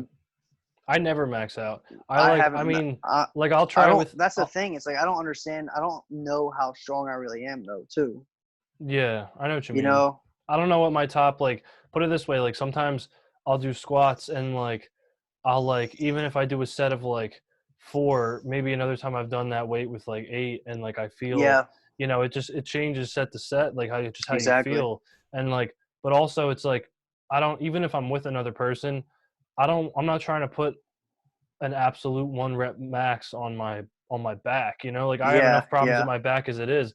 I'm not yeah, trying to fuck my exactly. back up and like even with deadlifts, like people always talk about deadlifts fucking up your back. I've always had more of a problem with the squat personally. I've always felt like Really? I have good deadlift posture, but also I'm not trying to pick up fucking 800 pounds off the ground. You know, like Yeah, I'm that's true. starting to like I'm starting to like inch towards that 405 mark. Like every time I try to pick up 405, it's like I don't sit there and go "Ugh," for 10 seconds and like try to get it off the ground. It's like I get set, I get into the lift, If it doesn't I go go to up, you don't if go it up. doesn't go up, I don't go. I'll stay at the weight. Like I think, and I've been using the trap bar more now too, just because sometimes I switch it up. Like sometimes I feel like I'm more comfortable with conventional. I don't sumo deadlift. I want to try that, I but don't. I haven't. I don't think I've ever done that. I've just done conventional, but even conventional, I feel like my form isn't great. But I'll do like, I love you. Shut the fuck up. Sorry. I've been doing like, I don't know, like 325, 335 for like 6. But like it's yeah, like, but like even then, I'm just like, it's not like I just like pick it up, slam the weight down, do 5 more. You know what I'm saying? yeah, Like I like, it's like slow, controlled 6. Like that's how I lift. So it's not like I'm not a power lifter by any means, but yeah. Damn, dude, I feel bad for anybody who's not into lifting weights and just listen to the yeah, past 30 minutes of this podcast. yeah, Still, dude, it's just cool to fucking talk, and I'm not being serious. I'm yeah, not actually, bullshitting. Yeah, no. like this podcast, and it's like I remember when I first started this show, it's like people always talk about with podcasts, and it depends on what your format is, because if you're more niche, or like you're set to have a specific format, or you're set about a certain thing, like you might only talk about one thing. But personally, I don't like that. Like anytime I've heard somebody like they're like, yeah, we have like a like a Star Wars podcast, or like we have like a every Monday we talk about, like, even like I love sports, but I can't sit there and listen to a fucking sports podcast. Like I need to hear people just talking about like what's like everyday thing, like things that are on their mind every day, and like just hear people having conversations, you know? Well, that's why Joe Rogan's so big,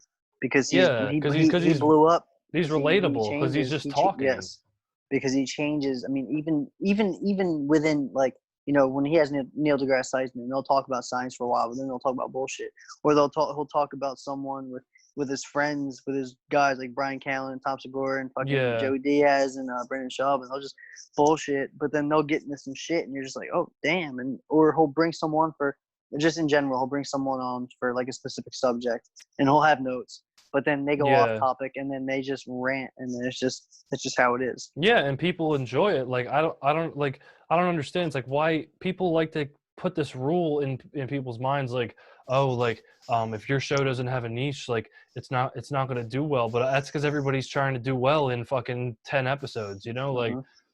Like Yep. why can't a show transcend like different topics? It's not so much about the topics as it is about the flow and the people, you know, and the energy, and just being able to enjoy, I try to embody this show as people sitting around like a glass table at 2 a.m, you know, Mm-hmm. or people sitting around a campfire, or like a fire pit or some shit. Like I just want it and to be like a chill vibe. It's harder to do when you're not in person, you know, but like it Yeah. still seems to be going fine from what I've been able to tell. But like it's better when you're just like in with the people, and like soon enough I want to have like my room, this area set up where it's more of like a studio, and I have like some like Mm-hmm. nice sit-in chairs, you know, and Mm-hmm.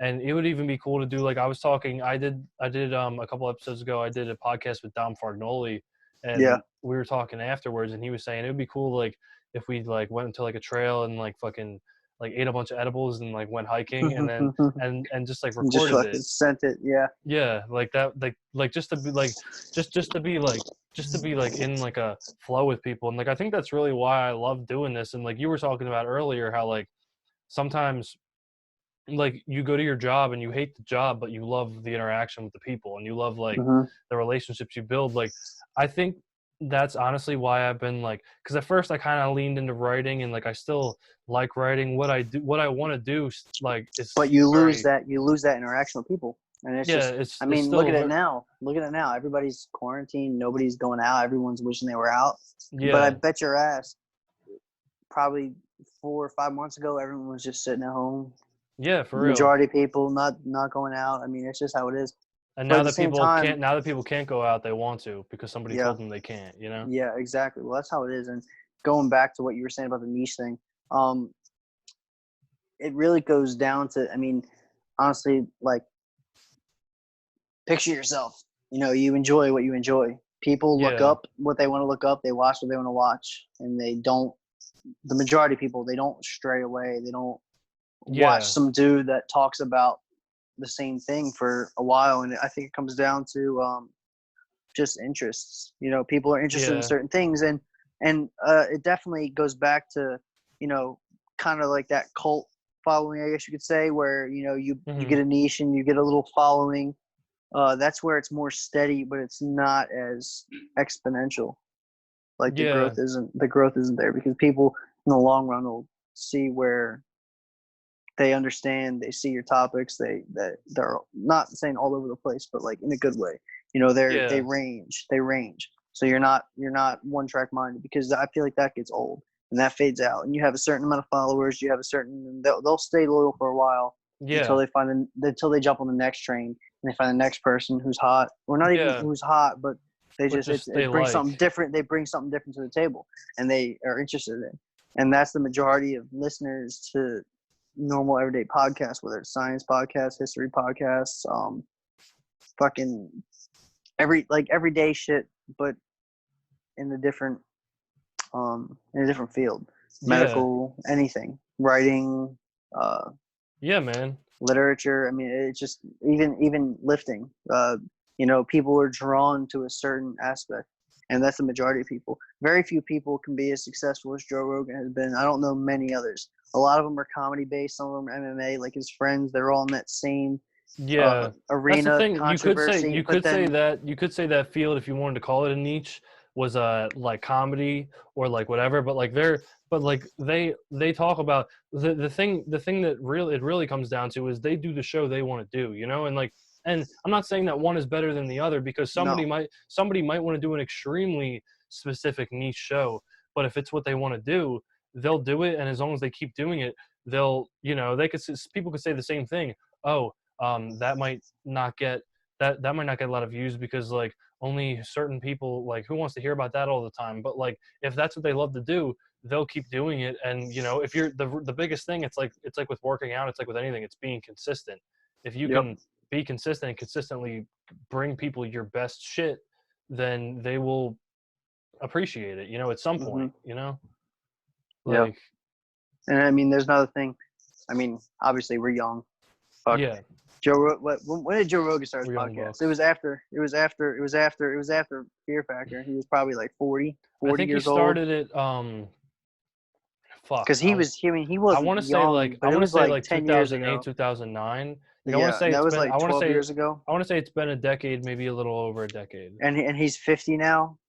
Yeah. And it took him about. He I started mean, when he his he when his didn't he wife got didn't. pregnant, I think. Yeah, he didn't blow So up probably. until about. He didn't blow up about until like maybe 4 or 5 years ago. 4 or 5 years ago, like really blow Yeah. up 5 years ago. So think about it, for 5 years he did it, and like and had, I guess, had a following, but like it wasn't as big. And And obviously he was he's and already. he was already famous from Fear Factor. Yeah, he's already a big name. Like.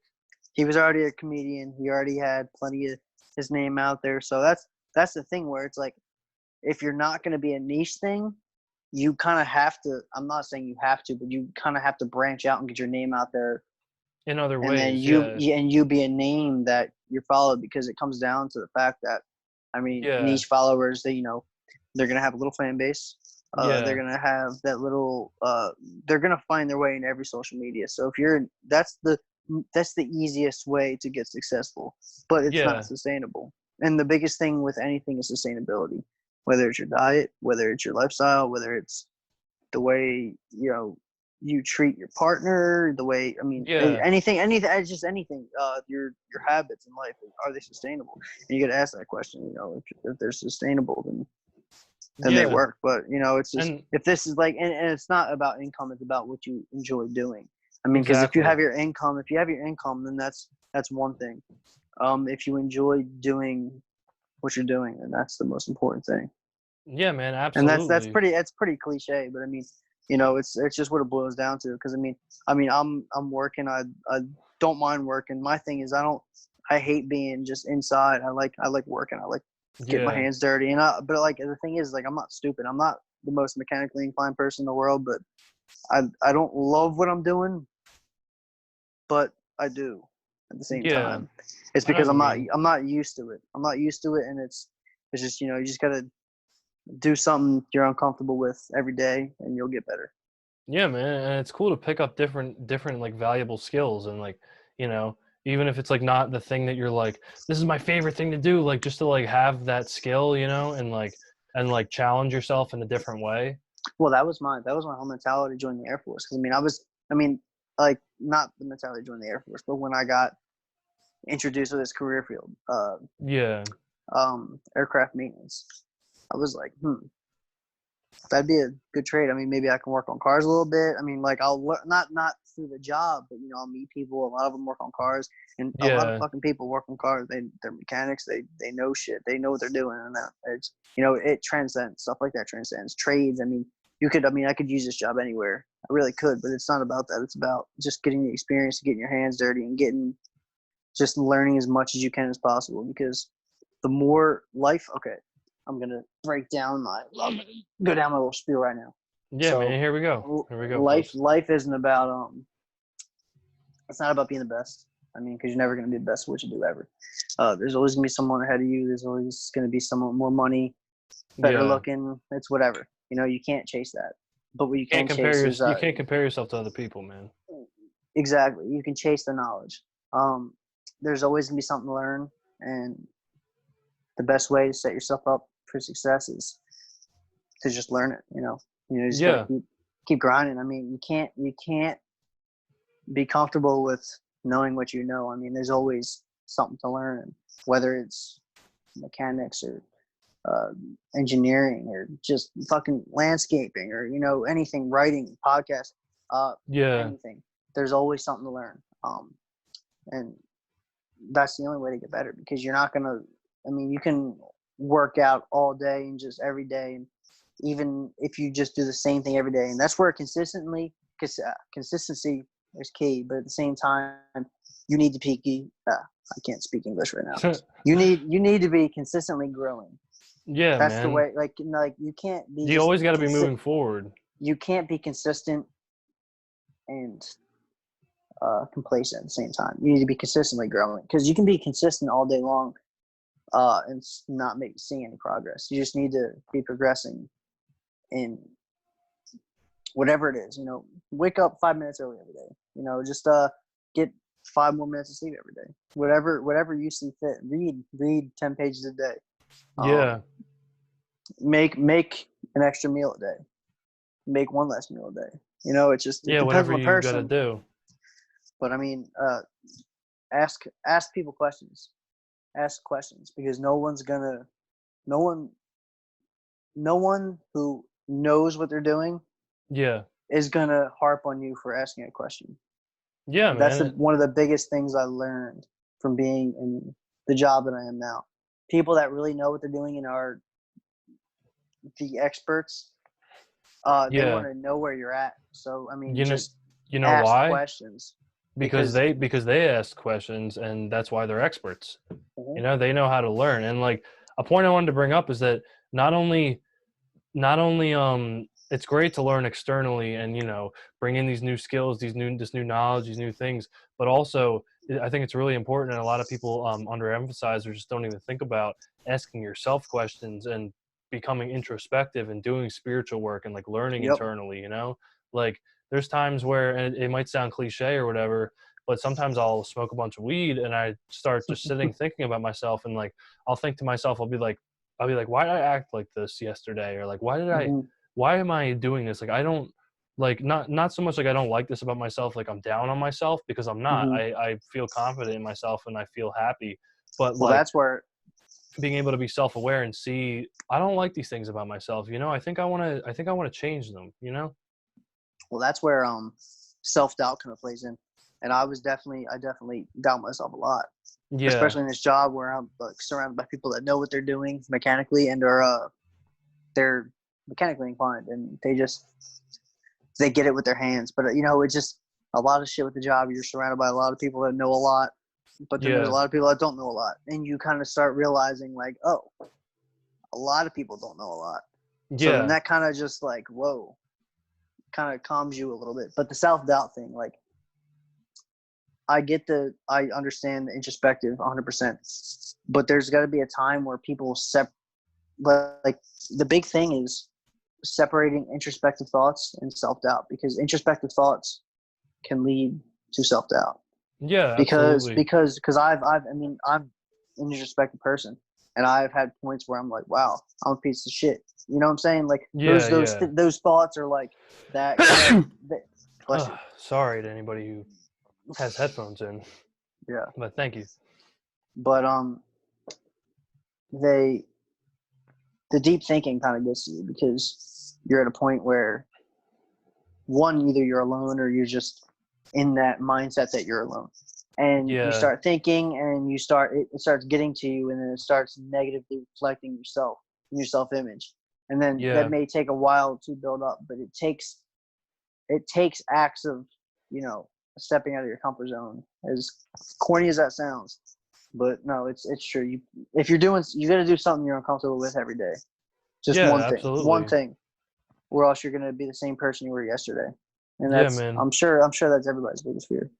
Yeah, it's hard getting stuck in A in rut. only what you know. Yeah, basically a rut. Like, and like I've honestly, I feel like there's times where I've seen like the absolute epitome of that just in my own day-to-day life, Yep. you know? Same. Like, I feel like everybody has, yeah, man, because like no, no, go ahead.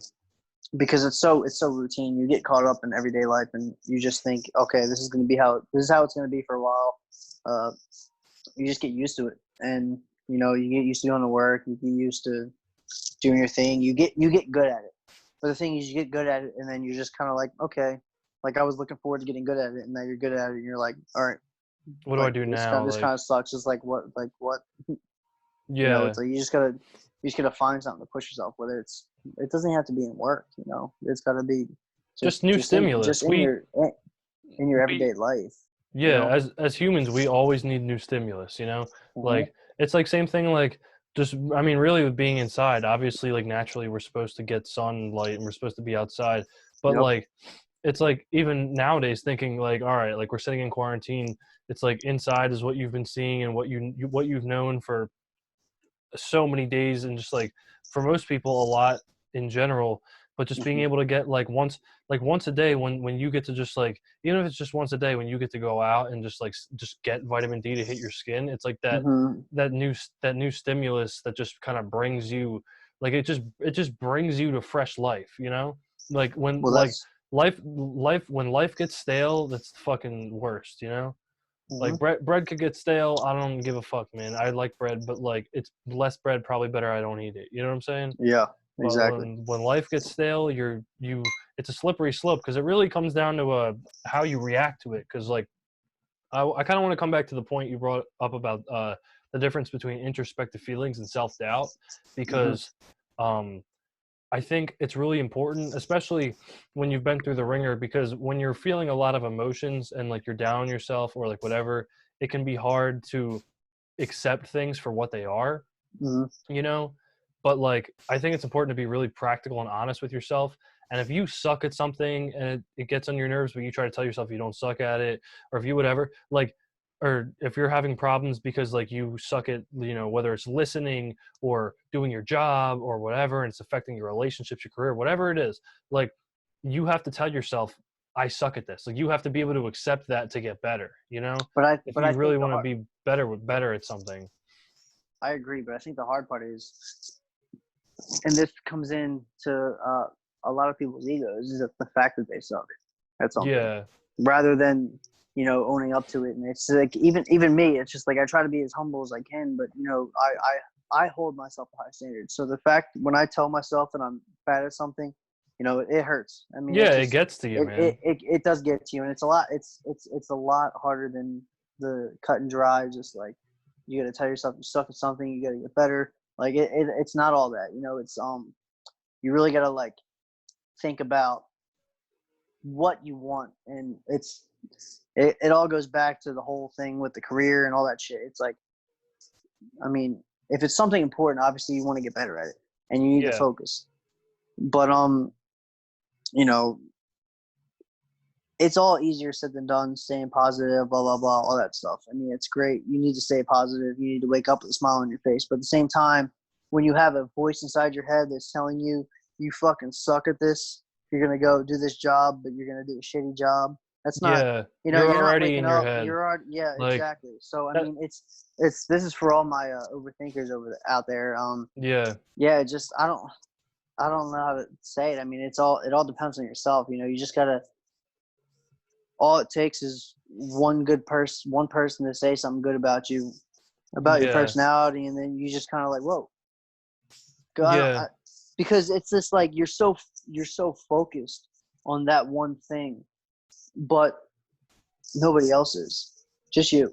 Nobody else Yeah, is. Nobody and else thinks about that you one thing. project it on other people. Like, have you ever like the other day I was in line for Taco Bell, and I'm thinking like this. I'm thinking in my head, I'm thinking this chick, because I could tell it's the end of a long night. She's just upset. Yeah. She's just kind of like PO'd in general. But Hmm. in my head, I'm thinking I'm a dick and like I'm being rude, and Yeah. this chick thinks Yeah. I'm rude. Exactly. But Yeah. that's just me reflecting it. That's not really what Exactly. she's thinking. She's not even thinking about me. She's just doing her job. Hmm. She could give a fuck what I say. Like, Yeah. but in my head, I'm thinking this chick Oh, I'm thinks an I'm rude. asshole. But Because yeah. like even if I'm being nice, like sometimes I just feel like I'm looking at people like like I just get awkward about like little instances, which I really shouldn't. Yeah, no, I'm the same way I'm because such an you overthink you're textbook overthinker, just like Kevin in the yeah. office. Absolutely, but dude, not exactly like Kevin, but We love you, Kevin. we love you, Kevin. I'm trying to have Kevin on Kev this love. show We gotta get soon. a Zoom, me, you, and Kevin, dude. I Yeah, haven't dude, talked to Kevin in a while. I was trying to get him on. I've been trying to get him on recently, but Zoom. The whole thing about Zoom is that if you do group calls on Zoom, if it's the free version, you only get up to a 40-minute time limit. We could do it. Uh, We could do a group call on MS Teams, Microsoft Teams, but I would just have to figure out how to do it. It's a little more complex than setting this up, yeah. to get everybody in there. Hmm. But anyway, I wanted to have him on to tell the whole. I'm not going to go into detail about it too much, but the whole like hot dog incident story, because like we went over that on the podcast like a few episodes ago, and like never really brought it up. But I don't even think I know about the hot dog incident. oh well, I'll tell you when we stop recording, because I'm not trying to just like go Blurt through it out that. there. I got you. I Yeah, got you. That but makes sense. but yeah, man. Where exactly were we? Oh, overthinking. Yep. The the best piece of advice that I heard from the Midnight Gospel, that show, was when it's the last episode when Duncan Trussell was talking to his mom. His mom. She said, "Have you ever tried to feel the inside of your hands, like feel Oh, the inside of that your shit arms?" hit. And he was like, "What? Like no, like yeah." He was like, "Try to feel it, like without looking at it, just really." And like I'll even do it right now, just like really just try to just Hmm. feel it, like. And she's right in the sense, he was like, yeah, I've never done that before. Like, she was like, you know what that does when you feel the inside of your arms and your legs? It takes you out of your mind, because you're taking the time to really feel yourself present in your body, and you're when you really become in touch with just feeling yourself and like feeling your body, like it brings you to the present moment, and like all those thoughts about this or whatever, or the next week, or your future, like whatever it is, like dwelling on your past, it could be any thought, like it just kind of drains out of your head. And when you realize you're just here now, and if unless you're like if you feel happy now, but your thoughts are the thing getting in the way of you thinking that you're maybe not so happy, like if you feel good in the moment, and you're happy where you are, then it's just nice, it's just nice to be in the moment. And like when I Yeah. Well, heard, go ahead. that rolls into meditating too, because I mean, I was kind of like, when she started saying that, I was like, whoa, that's like exactly what the headspace dude was telling me. And I was like, damn, like, and when I was doing that, and I don't know why I stopped, probably because I was just like, you just do it for a couple of times, and then like one You night you forget don't, and about then it or one night you something. don't, and then one night you don't, and then it just carries on, and you don't do it for like 6 months, and it's like, damn. Yeah, yeah. Well, but like when you sit there and you meditate and you just kind of like come out of that state and you're like, whoa. It's like not. I don't want to say like you're born again because it's not. That's stupid. But it's like you kind Yeah. of just like wait. It's like you wake up and you're just like, and you just kind of like feel a little bit and you're like, whoa, okay. You just feel okay. Yeah, exactly. You say okay because like you're just like wherever you are, just like in that present moment, you're just like Wow. it's just All right. okay. Yeah, like Yeah. this is okay. This is it. This is okay. Like you Yep. know, like it's instead of being in your mind and thinking, oh, what about this? But is that okay? Or just Yeah. worrying about things, you know? You're just like, And whoa. like Yeah. what? I'm gonna swap out her. Yeah, no problem, Manny. We could probably wrap this in a little bit to be real with you, but I'm not gonna put a hold on the conversation. You know, keep. Can you hear me? Proceed. Cool. Go on with the chlorophyll. Chlorophyll, more like More like borophyll. chlorophyll. Dude, what a movie. There was yo, Oh God. did you see they did like a some type of benefit or some type of Zoom benefit, and they had Adam Sandler and Bert Kreischer in like a Zoom room, Oh God. and I did not. and Bert Bert, Kreischer. So like I haven't watched the stand up, but that dude, that motherfucker's, he's on one. yeah, I he's saw that goof. video you posted on your story about Yeah, the luckiness and shit. That was hilarious. yeah, he's funny, man. He's goofy as fuck. But like when he when he saw Adam Sandler, I think like he was reacting to him like as a fan, you know? Like Yeah, yeah, yeah. It wasn't like, he oh wasn't in hey, comic. like a friend. Yeah, Yeah, it wasn't like a comic mode. Like he was like asking him the dumbest questions. He was like, Adam, do you have Netflix? Like the guy has a multi-million-dollar deal signed with Netflix. You don't think they like yeah, throw it in? Like yeah. that Just like that's what here they you were saying go. on the one podcast. Yeah. But fucking yeah, dude. He's got all the big dogs got specials out. He put one out. Dude, Tommy I was Buns put one out. yeah, Chris D'Elia put a new one out. yeah. I didn't like Crystalias. I started watching it and I was like, eh. You Yeah, know who my I my thought girlfriend was likes Chris D'Elia. Like that's like the type I of I shit like you like watch that with like your girl and she's like because he's yeah, it's going so what's up funny. huh? Like he's Yeah, doing like his like yeah, cute little things and shit. yeah. You Well, know? like he was funny as shit on Joe Rogan, but I didn't like his stand up. I was like, that's Yeah. weird. Well, It's just like it sounds like he's trying too hard. But then again, I know what you mean. you know Pete Davidson? I didn't Yeah. think I'd like him at all. But then I watched his one stand up and I was like, this dude's kind of fucking funny because he's just kind of Yeah. like, Yeah, he is funny. he's like, man, I'm just like, He's it's dry. funny as shit. Yeah, It's dry, but he's it's funny dry, as but shit. he's definitely got a good sense of humor and like Yeah. good sensibilities. My honestly like because it's funny. I'm I've only really done stand up one time, but like I keep hmm writing and like I plan to do it more times. But like a lot of people say when you first start out, you find yourself emulating the comics that you really Other, like, yeah. and I think my biggest inspiration and influence for that while I would say, and I'll still say that Louis was probably my biggest overall inspiration. I think, Louis. especially as of recently, and like as of like the voice that like I heard and wanted to kind of be was Tom Segura. Like I love Tom Segura's Oh my God, dude. style of humor, Oh my God. He's like just like, his cadence style of comedy. Like that was the first time. Like I mean, I thought about it forever, and like I'm still I feel it more like I'm in this, but at the same well, time, that's the like thing.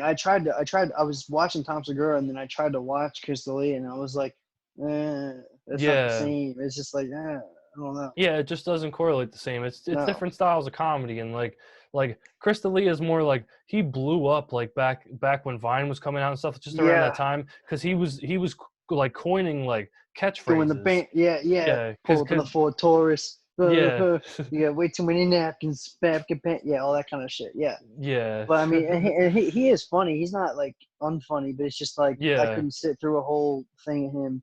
a whole I like hour, yeah, Tom Segura. Kind of reminds me of Louis C.K., but a like little, just a similar type of, like, I guess you could say, cadence. And they're yeah. both the same body style too, and that's kind of weird, but it's similar Yeah, in they're two their very comedy. identifiable characters. Like Yeah. he definitely Tom Segura definitely took advantage of. Well, I don't know if I mean I'm not trying to discredit him because like he's one of my idols and like he's a great stand up as it is. But like when Louis was kind of out of the game because of all that Louis shit. is probably one of the he was probably one of the best. He's probably one of the better stand-up comedians all the time, and that's like Yeah, more definitely. people were saying Yo, that. Yeah, I saw him like yeah, a you month, did like 2 months ago. Like at live. I saw him live 2 months ago Damn, at the was it Met. funny? Yeah, it was fucking hilarious. And then he put it out. He put it out, and I bought it on like his website. He put his Hmm. special out just like on his website, and I bought it and I watched it, and it was fucking like just as funny again to like watch it over. You know, Yeah, like he's just like so like it's like the perfect mix of like physical humor. I don't want to say physical humor because it's not like Chris Farley, but it's like the fact that he's like kind of fat and like not in shape makes it funny. yeah, like But he's he just like it's the way he delivers it. The way yeah, it's all about the absolutely. deliverance. He's a Because that's the wordsmith, thing. man, and Yeah. he talks about it because he says he deliberately writes his stuff to make his movement look as if he's just kind of riffing and it's like natural and it's just some man like just like whatever about things, but like it's all Yeah. every It's single all movement he scripted. does is Yeah. timed. Yeah, Yep. and like um somebody, I think Tom Segura was the one who actually said it. He said Louis. This is how he described it. He said Louis is the best at taking something that everybody knows about, but that there's not a word for, and like I embodying it watched the yep. and showing it I to watched the people. exact thing. Yeah. Yep. Yeah, but like that's like it's funny. Like I wrote a joke the other day or like today or something. I was writing something down, and when I was kind of going through the paragraphs and just thinking about my delivery, I was like, this is kind of like a Louis-ish type of cadence, Hmm. like, and it's like you find yourself kind of just emulating the people that you really like, and I guess eventually someday that all You'll melds find into your own. Yeah. your own voice, but Hmm. but yeah, man, like That's when you find yourself when you become more confident, and that's yeah, anything in life. You know, it takes time too, dude, because like think about it, and we're oh go ahead. you grow up. I mean, they say that in comedy, but in anything, you grow up. You know, you idolize your mentors, and you start off, you emulate them, and they teach you how to do things, and you kind of you mold that into your own thing as you become more confident, and then you teach others, and then it's a cycle that goes on. And that's with comedy, that's with anything. And that's, I mean, it's not as direct with comedy because you kind of just watch them and you take it and absorb it. But with my Yeah, job too, it's these guys have been working on these jets for 20, 30 years, and they know everything about it, and you want to be like them, but then you kind of understand that you're not them, and you embrace it, and you yeah, use man, but that to your own ability. someday you'll be on, you know what I'm saying, Yep. like it doesn't matter if that's what you stick in or whatever you do, like someday you'll be on that level, Hmm. and like I bet you a lot of, because it's kind of like master and apprentice, Yep. like 100%. I bet you a lot of people who grow up to be masters probably look back and like not regret, but they wish they could get that time back when they were going through it, Hmm. because like it's like we always chase. This is so cliche because everyone talks about it's the journey, not the destination, Yeah. man. Like, Yeah. but Yeah. like it's true. Like we always chase the destination, and like and the real thing to get to is when it comes down to it, you're gonna remember the shit that happened along that road. Yeah. I mean, that really is what built it up. Because I mean, you don't. I mean, I enjoy every day.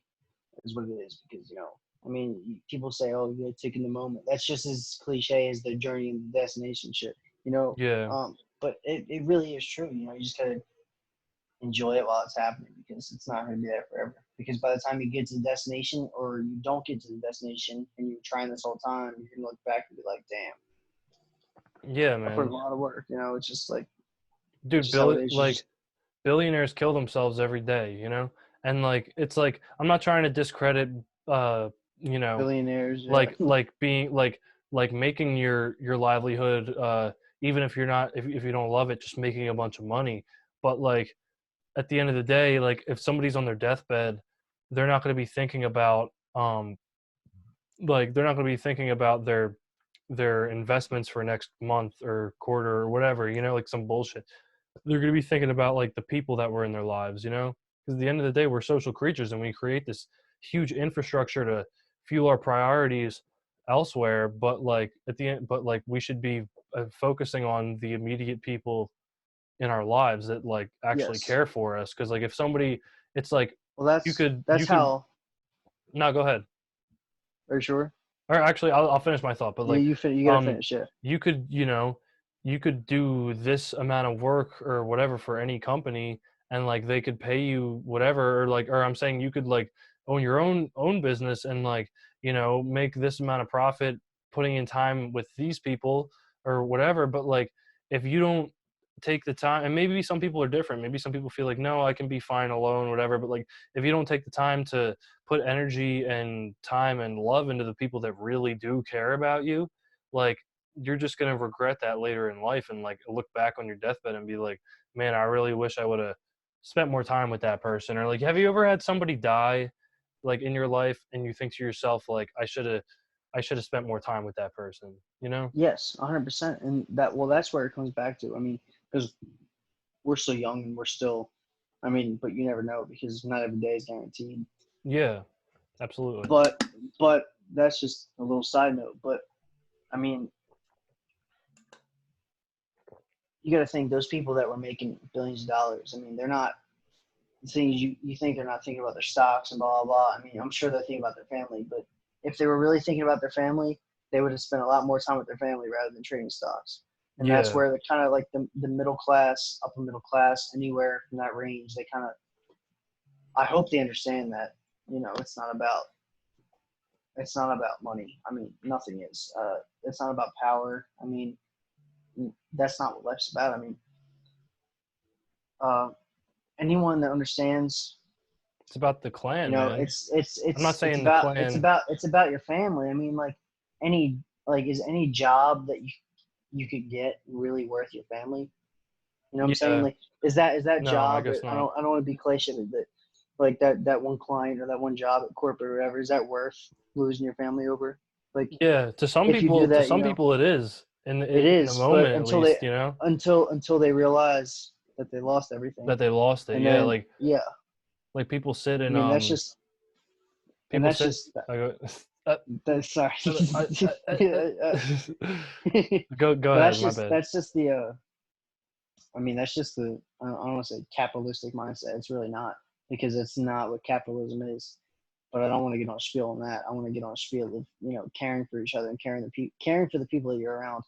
That's my biggest thing.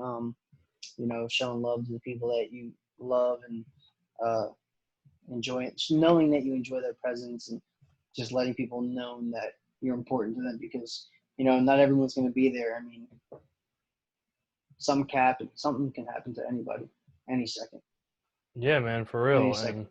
And like you gotta. Whether it's self harm or an accident, anything can happen to anybody. That's why you It's really gotta just make sure you tell people like that. Just let them know how you feel, and like it sucks. It sucks when you lose somebody and you never really got to sit down and have that like. I hmm mean, sure, time is fluid and things like you said exactly. Things just happen. So like, it's not like life shouldn't be where every time we know we're about to lose somebody, we can sit down and get have a talk and every yep. single thing out. But like, it does suck to lose somebody and not really be able to like feel like you were able to have those real one-on-one conversations because people lose whether they like the person or not. It's like they'll lose somebody in their life and like they'll have something on their chest that they never get to get off. Yeah, and it's really because I mean people can say all the time like make sure you like call your loved ones every day, blah blah, but nobody does that. I mean, even after this stuff and these disasters, like you Yeah, give it no a one couple does months, it. things are gonna go back to normal. You'll give it a couple months. Something's gonna happen to somebody here and there. But the thing is people live life every day, and you don't tell the people that you love them every day, and Yeah, that's just how it is. I mean, like it's the last thing you said to them might not have been the thing that you wanted to say to them, and you can't take that away. I mean, because nobody's going to be 100% giving, and nothing's going to be 100% truthfully there, especially now this day and age of social media. And that's my biggest pet peeve is that everybody is so head bent on social media and getting themselves through social media. And it's an easy way. I don't want to say to get rich, but through sponsors and through just like self promotion. I'm not knocking you or anybody that's growing through social media, but yeah, just yeah. I know what you people that mean. make their lives seem better because of social media. Because in reality, and they grow off of that. And it's just like, you know, the influencers and people that are want to be influencers Yeah, and use their page and post like once a day, like people are making just careers because out they of should it, have it. man. They try to Like make careers out of it, but you it's can, not. I mean, I'm I sure mean, it's viable for now, but but it kind of pisses me off because I think I'm kind of old school where I like working hard and just getting your money that way rather than just sitting on the computer posting some shit, making $100,000 off a post yeah, because I people mean, buy your product and shit like that. And I mean, it's smarter, I guess you could say, but it's not really because in the long run, you're not having the face to face with your clients. You're not having the real business experience. You're not having the real growth that you want to see because you're going to cap out at some point. You're not going to be as big as you think you're going to be. You're not going to be. You're not going to sell your brand as rapidly because every other influencer is doing the same exact thing. yeah, that's a good point you bring up because I actually honestly was going to disagree with you just because I think nowadays, I mean, sure, I get it. Like nowadays, any girl with a nice ass can make a career on Instagram. You Well, it's know, not even just that. It's just there's a lot of people in general. But I mean, it's smarter. It definitely is. But I don't. put it I this don't way, see like the. you gotta stick with what's hot and like right, like I mean, just with Yeah, but I'll the go back to what digital I said age. before. It's not sustainable. No, no, that was a point I was gonna bring up, and Sorry. like it, and no, it's fine, but like, but you're right, it isn't sustainable, and I don't. That doesn't necessarily mean that it's a bad thing to do in the moment. You know what I'm saying? Mm. But definitely, the people who like the people who hit it big on TikTok or Instagram at like 15, 16, if those people drop out of school, like drop out of high school at least, I'm not saying college because that's college is a whole Mm. different animal, but like in our society, we've all decided you have to make it at least these 12 grades to not be fucking retarded, you know? Yeah. Like Yep. so like if you take that and you're like, oh, I'm fucking famous, I'm rich, it's all whatever. There's famous people every day that go broke. There's NFL players every day that Mm. go broke, you know, because they don't think, you know, and it's like they get this fame, they ride the wave, they don't invest their money properly, they don't do the right things with their money, they blow their But money. even that, it's like there's that, and then they're so disconnected, like just Yeah, from I know what you society, mean. because like they go out every day knowing that they're big on Instagram and they're big on this, and then they're not down to earth. I mean, I'm sure there's some that are, and there's some you can't. I'm not trying to include everybody into that, but I mean, a lot of people try to be that, and they try to be the type of person that blows up on Instagram, and they can exclude from life and not have to worry about anything or have to involve with people because they're like, oh, you don't know me. Like, it's just it's Yeah, arrogance, and I mean that's just how I you're just feel. saying But you're just so it's basically, ego, yeah, yeah, you're just saying like you're fed up with the ego that comes along with people like that, and I would completely agree with you. yes, yes. Like, you get, especially when you go on, because you can go on Instagram, it's like TikTok's almost even worse, but you can go on Instagram and it's like the same shit. Like I you'll don't have see like TikTok. I don't go on TikTok. Fuck that. I don't have TikTok. I'm you'll not gonna get a I TikTok. like TikTok because of the special TikToks. Like, and I'm not saying I got special, you. like, but like, you know what I know what you're saying. I know I'm what not you're saying. saying I'm not and I don't mean this isn't even like I don't mean special like a sexual thing. I just mean like the funny you know what I mean? I mean like the Yeah, yeah, yeah, special yeah. The TikToks. special Like, TikToks. I yeah, got you. but like, I mean, it's funny. You can go on your Instagram Explore page, and you're at least gonna see one I, butt. You're gonna see yeah, fucking like these dudes. It's a crazy thing because like yeah. the people who get big on that, it really comes down to content and like especially if they're Selling, like an sponsored, influencer or a fitness person or something. They're all sponsored by a they're bunch of brands yeah, that but people I'm buy into. that's true, Sorry. but I'm just saying how like they're literally like the 0.01% of like so beautiful people that like they make that it's like everybody sees this and it makes them feel like Like it shit. yeah, it because you start comparing yourself to shit like that and it makes you feel Yep. inadequate.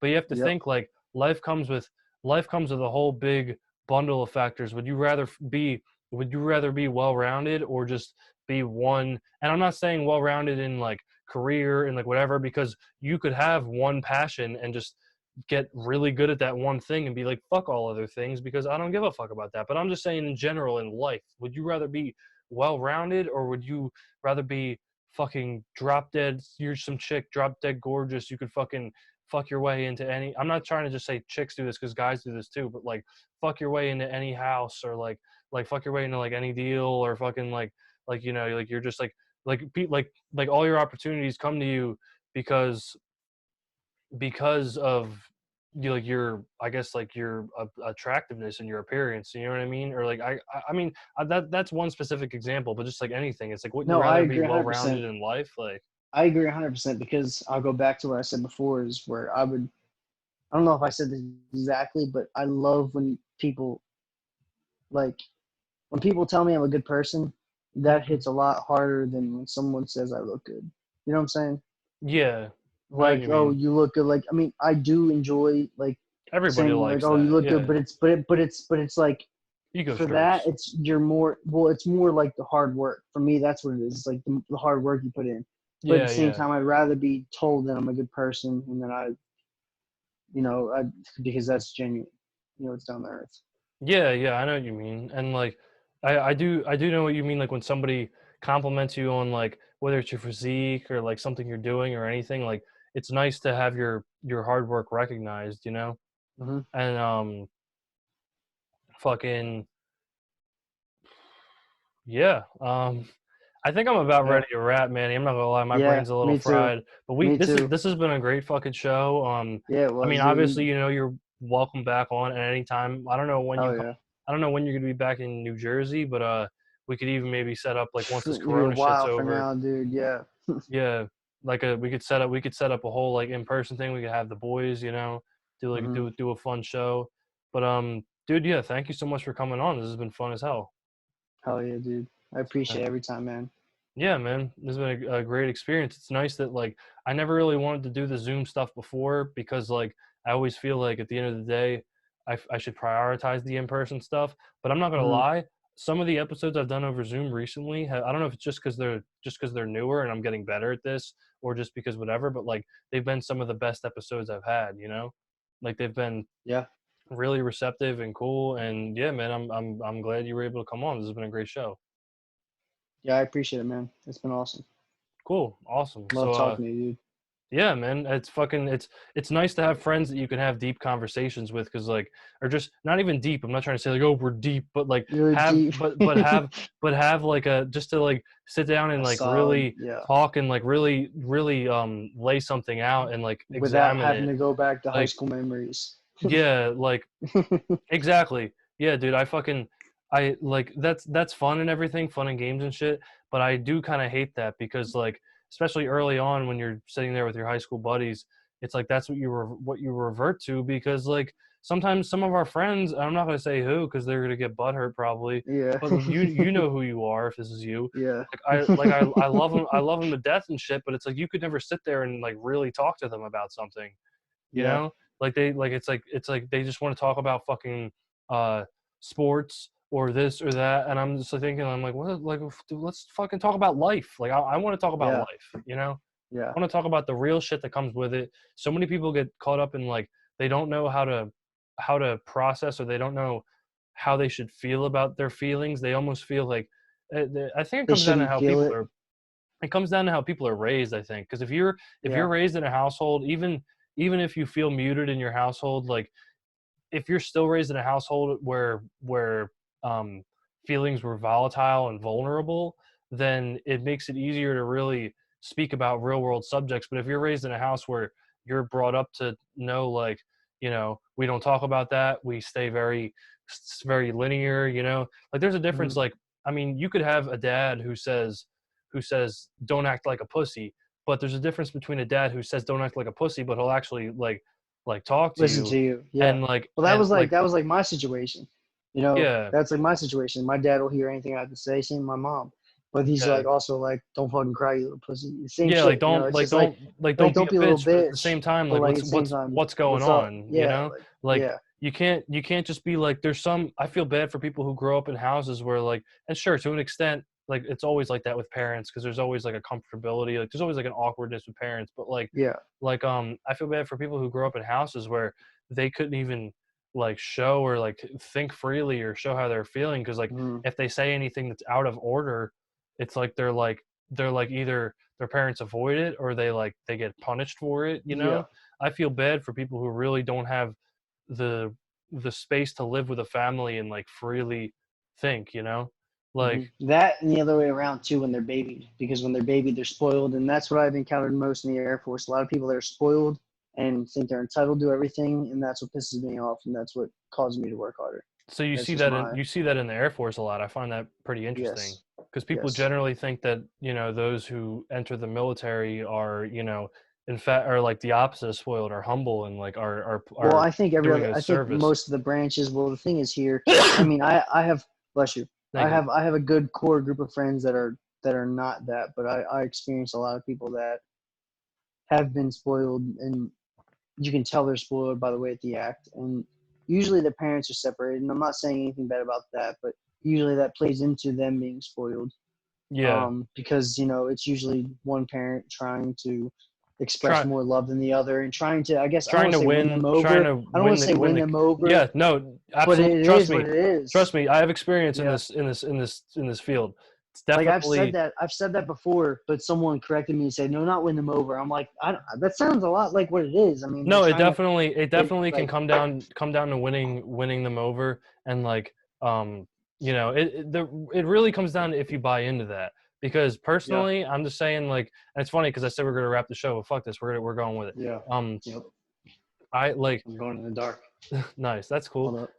But but I was gonna say, like when my parents split and got divorced, I don't necessarily remember one of them trying to buy buy us on their side, but at the same time, Mhm. it depends if you can see through it because I feel like some Yeah, kids probably repress those emotions that they're feeling, and it's like if their parents buy them all this stuff, it's like they kind of forget about it and then they'll side with the parent and then they get used to they're like, hey, if dad bought me a bunch of stuff and mom got mad about it, maybe mom will buy me stuff and then they can go back and yeah. forth. But it really comes down if you buy into it because hmm like when all that shit like happened to me personally, like I wasn't even I mean it like neither of my parents really spoiled me anyway. That like hmm I want to say that much, but like I wasn't even thinking about that. I was the type if you were to put something in my put a gift in my face, like I'm still gonna take It's it like hell yeah, yeah, just out of like getting it but also like yeah, it would make me feel like no like I feel like I'm being bought out, you know, like I feel like my yeah. emotions are being bought out and like it made hmm it I think it seriously kind of put like a staple on my adult psyche because like even now like I've tried to teach myself to not feel guilty when people give you things because if somebody hmm gives you something it's probably because they genuinely want you to have it, you know. Yes, And yeah. like I feel guilty like I Because you were feel so guilty used reach to. I feel guilty taking for things or like I feel not maybe not even guilty but I maybe I think like maybe I'm predisposed to think in my head that when somebody's They're giving me trying to something buy me out. they're trying to buy me out, yeah, for something else. I'm like why Why are you giving me this? which Like, which? can become a negative train of thought because then it makes you think I'm not deserving of gifts, you know, or I'm not hmm deserving of getting this from somebody because because somebody's doing it for me, but they're not really doing it for the right reasons, you know? And that could be introspective, but at the same time, like I have other people in my life, not necessarily, you know, like my mom or dad, but like, you know, other people where it's like you just feel like you're being bought out. It's like, okay, that's great, but like we can't like it just doesn't connect, you It's know? not natural. Yeah, absolutely. Yeah. Yeah, man, it's really crazy, like, and it's fucked up. Like, I haven't really talked about divorce much on this podcast, but like, hmm that's definitely a big factor of it. Is parents, you know, trying to outdo each other and like win over the kids with materials or whatever. But also, like, I mean, a big thing is messaging because the parents use the kids as messengers, you know. hmm So like you that's the worst part is because like I think parents who are able to really keep that stuff from their kids, sure, if their kids ask they should tell them what's going on, but parents who can keep those disagreements away from their kids and keep those memories kind of away from their kids and let things kind of fall civilly are like are more mature and should be commended compared to you get parents who the kids know everything about their failing relationship because it gets relayed because messages get relayed back and forth through them, like I'm just gonna say it because like it's like I've gotten past it at this point and it's not even anything really that bad on paper, but like I've Mm, always thought about this because like the most like I mean I have like a couple stories I could tell, but probably the most traumatic experience I have remembering just like from my parents' separation and all that is I was on the phone with my dad and I was with my mom, I was on the phone with my dad, and I think she wanted him to send the child support check, and she's like telling me to like ask him to like send it. Keep in mind I don't know what was going on before, but by the time I'm on the phone I'm already like kind of like feeling like kind of skittish, like kind of tearing up. yeah, And like nervous. Yeah.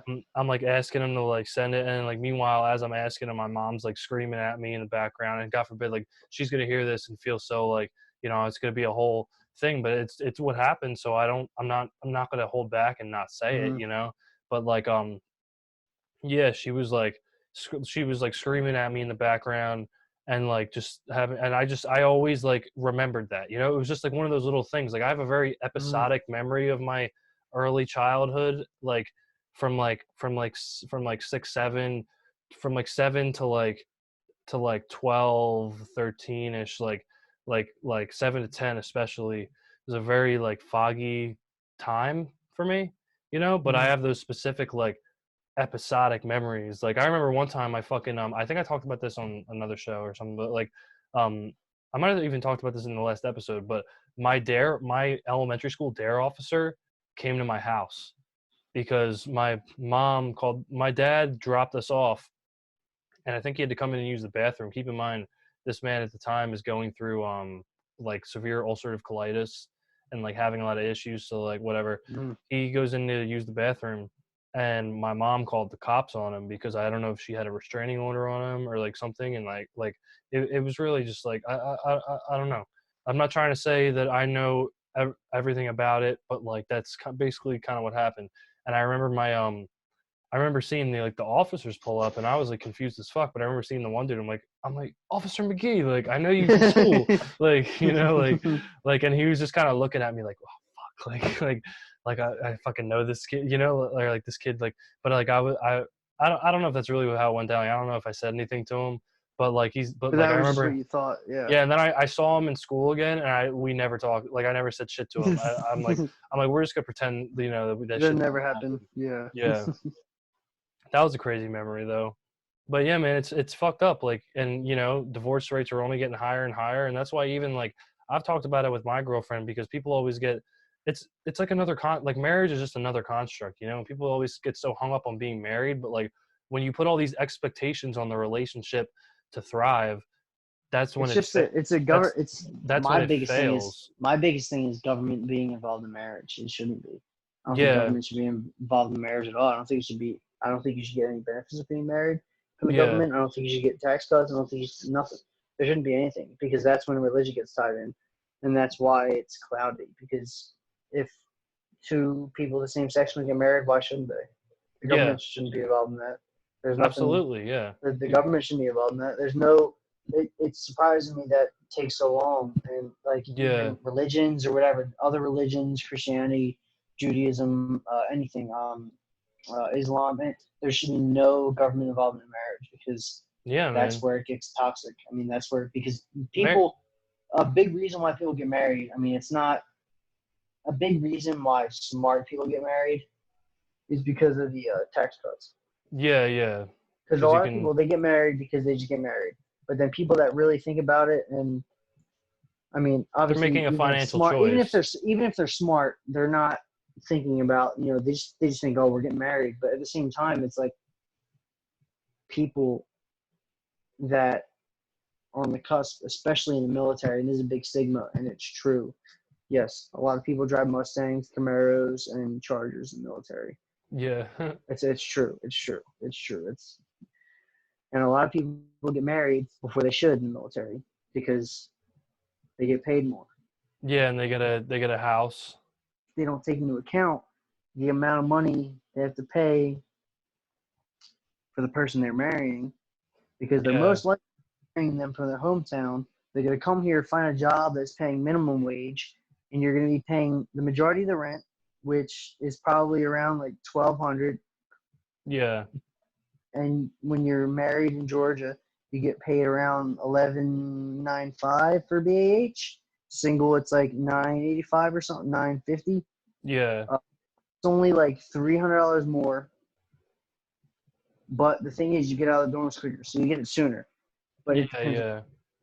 But at the same time, you're marrying someone who you don't even think you might not even know you're gonna last for more than 5 years. Yeah, and Nah, she's like, I mean, let's just be real. She's definitely gold digging, and she's definitely gonna fucking be cheating if she you're. knows. Well, no, if you hit her up for that, then yeah, obviously, Yeah, it is what it if is. it's kind of a deal, some people probably make it more of a deal, but then some people probably think like, oh, like imagine being a Like we're fucking taught. a snot nosed kid in high school, and you have like no direction, all this, and then all of a sudden you're in the military, and then like you're 18, 19, you get married, and you're like, I have a house, a car, like I'm a wife, like I Yeah. have a. Yep. People think in their minds like, oh my god, I have a life now, like. Yeah. Exactly. Well, and then there's a lot of other things too where people they have uh, kids on the way towards basic and they marry. And one of my best friends is in this situation. He's married. He has 2 kids now. I'm the godfather of one, Nice. Reese Michelle Maloney. Mhm. Yeah. Uh, and there's Harper, and she's a little fucking cannonball, dude. I gotta send you some Snapchats of her, dude. Yeah. She's a tank. She's two. She's not even 2 yet, and she destroys anything in her path. Like she's just a monster. Yeah, yeah. Like That's fucking like cool. she's bigger than I was. She's bigger at like 1.5 than I was at like 4. Like That's she's just like crazy. she's a wrecking ball. But Yeah. she's cool as shit, but she's sassy as hell. But Yeah. at the same time, like they got married at basic Yeah. because he knew she was pregnant, but he didn't tell his recruiter that he was pregnant, and he found out. Yeah, It's yeah. shit like that. It's like, oh, like okay, shit like that. Like, because you're not supposed to be pregnant going into BMT. That's like a big no, but people don't say that. Yeah, And yeah. then and then yeah, they're married now, and they got a kid, and they got another kid, and Nice. oh yeah. Yeah, man, just keep the clan Just going, you hoping, know? just hoping they pan out. They're gonna be some big motherfuckers because Maloney's a big dude. Yeah. I mean, he's not like huge. He's like 5'10", but he's like 250. Just a He's solid. thick boy. Like, Yeah, he's thick. Yeah, he's thick. yeah. Good, damn. Well, dude, I wish the best of Yeah, luck to him and his yeah, family, you know? yeah, And really at yeah. the end, like through this quarantine and everything too, and really at the end of the day, you just got to take it day by day. And it's like, you could have a kid, and like even if there's problems, whatever, even if it brings you so much extra responsibility and like it makes you frustrated, whatever, it's like it could be your kid, it could be your pet, like whatever you create, it could be whatever, like when you have that baby, like that's your baby, you know what I'm saying? And like when you It's you. I mean, Yep. I don't really have the perspective to know, but I'm just saying from what I've heard, like from what I've heard from other people, like, you know, when you see something, and it kind of goes back to what I was talking about with Matt a few episodes ago, like when you see something that's really worth it to you, like it'll all be worth it, you know? Mm-hmm. Even the bad shit, like it'll all be worth it, you know? In the Yep. end. But yeah, man, this might be a good time to wrap. This is we Yeah. just we were that happens every show. I'll be like, "Yeah, let's wrap." And then Yeah. like and then it goes for We'll another talk, and fucking it's a half hour. Yeah. yeah, but We were rambling on some good shit. We just found a good talking point, and we just went on with yeah, it. man. Absolutely. That's the beauty of the art form. But Uh-huh. Manny, thank you so much for coming on, Manny Agigian. Thanks, John. Of course, man. You welcome back anytime. You know that. For anybody who's still listening, first of all, I just want to say thank you. Second of all, make sure, no matter what platform you're on, you follow and subscribe to all the other platforms. So if you're on YouTube right now, if you go down in the description or into the description on whatever you're on, you'll find Apple Podcasts, Spotify, SoundCloud, Stitcher, and then obviously YouTube. Make sure you follow, like, subscribe on all those. I'm actually if give me some feedback. I don't even know if anyone's going to hear this. I'm going to put a poll out on my Instagram. I want to start doing like some merch stuff, but I don't know if I want to start with t-shirts or stickers. So I'm going to see where people's where people's thoughts lie. The stickers would definitely be like a little cheaper to get more, you know, like that'd be a cool little thing. But I really was thinking about doing, even if I just do a few prototype t-shirts, I'll send you one, Manny. I'm gonna send them out to like the main guests and just my friends and Yes. shit, you know, like free of charge. Don't worry about it. But yeah, we're gonna get merch going soon. I want to get a an Amazon affiliate link so I can start selling out and shoving shit down your throats. But it won't be for my profit. It's all of the money that I make from anything like that It's going to is COVID-19 research. no, actually, but any money that I make through this podcast, whatever in the future, will go back into this podcast because if the people that are really helping, like they want to donate to the show, I don't want you to think I'm gonna put it in my pockets and spend it on weed and hookers and blow and shit. Like I'm gonna it's gonna come back into this show and eventually, I mean realistically even if it doesn't pay for the whole thing, every penny will help me pay for better mics and better setup. And eventually, as time goes along, Better content. I've already got one person working freelance, just finding clip times for me. Like I send them the file and they watch the episode before it comes out and they write down timestamps for clips that they think is clip worthy. Because I'm not about to sit down and watch my own 3-hour show. It's fucking too meta. Too fucking too weird. But yeah, just in the future to be able to pay other people to like help me with this. And I mean this is still very in its beginning stages. We're still in the embryonic stage. We're getting close to 50. Once we hit 100, hopefully things will be escalated. But yeah, like if you could just keep following, listening, I really appreciate it. The other stuff in the future I'll keep you posted on. But you know what, don't even worry about that shit. First and foremost, most of all, worry about yourself, worry about your breathing, your health. Get outside, get some vitamin D, wash your fucking hands, keep your mask on if you're going around people. Don't take any fucking chances. I walked by some Amazon guy today in my walkway. He was dropping off a package. I was right here. Neither of us had masks on. We passed each other. I was like, what the fuck, bro? I did that myself too.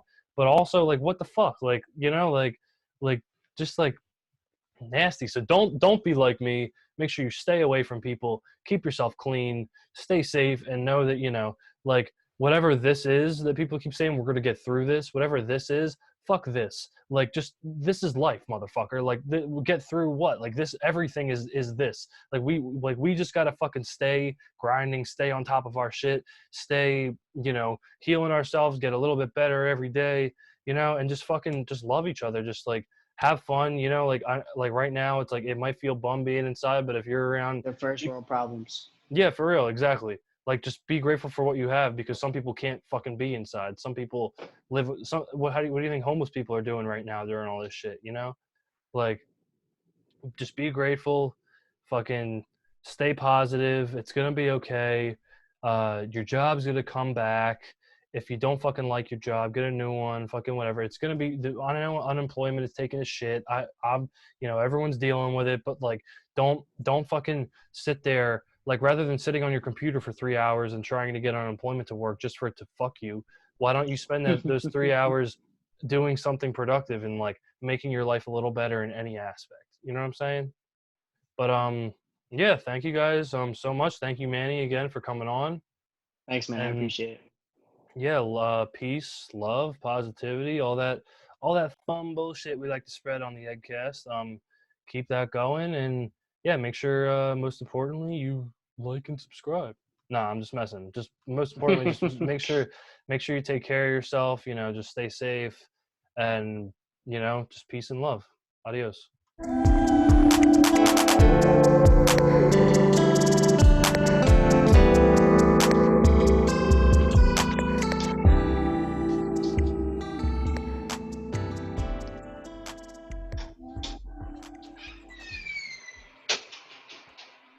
Okay.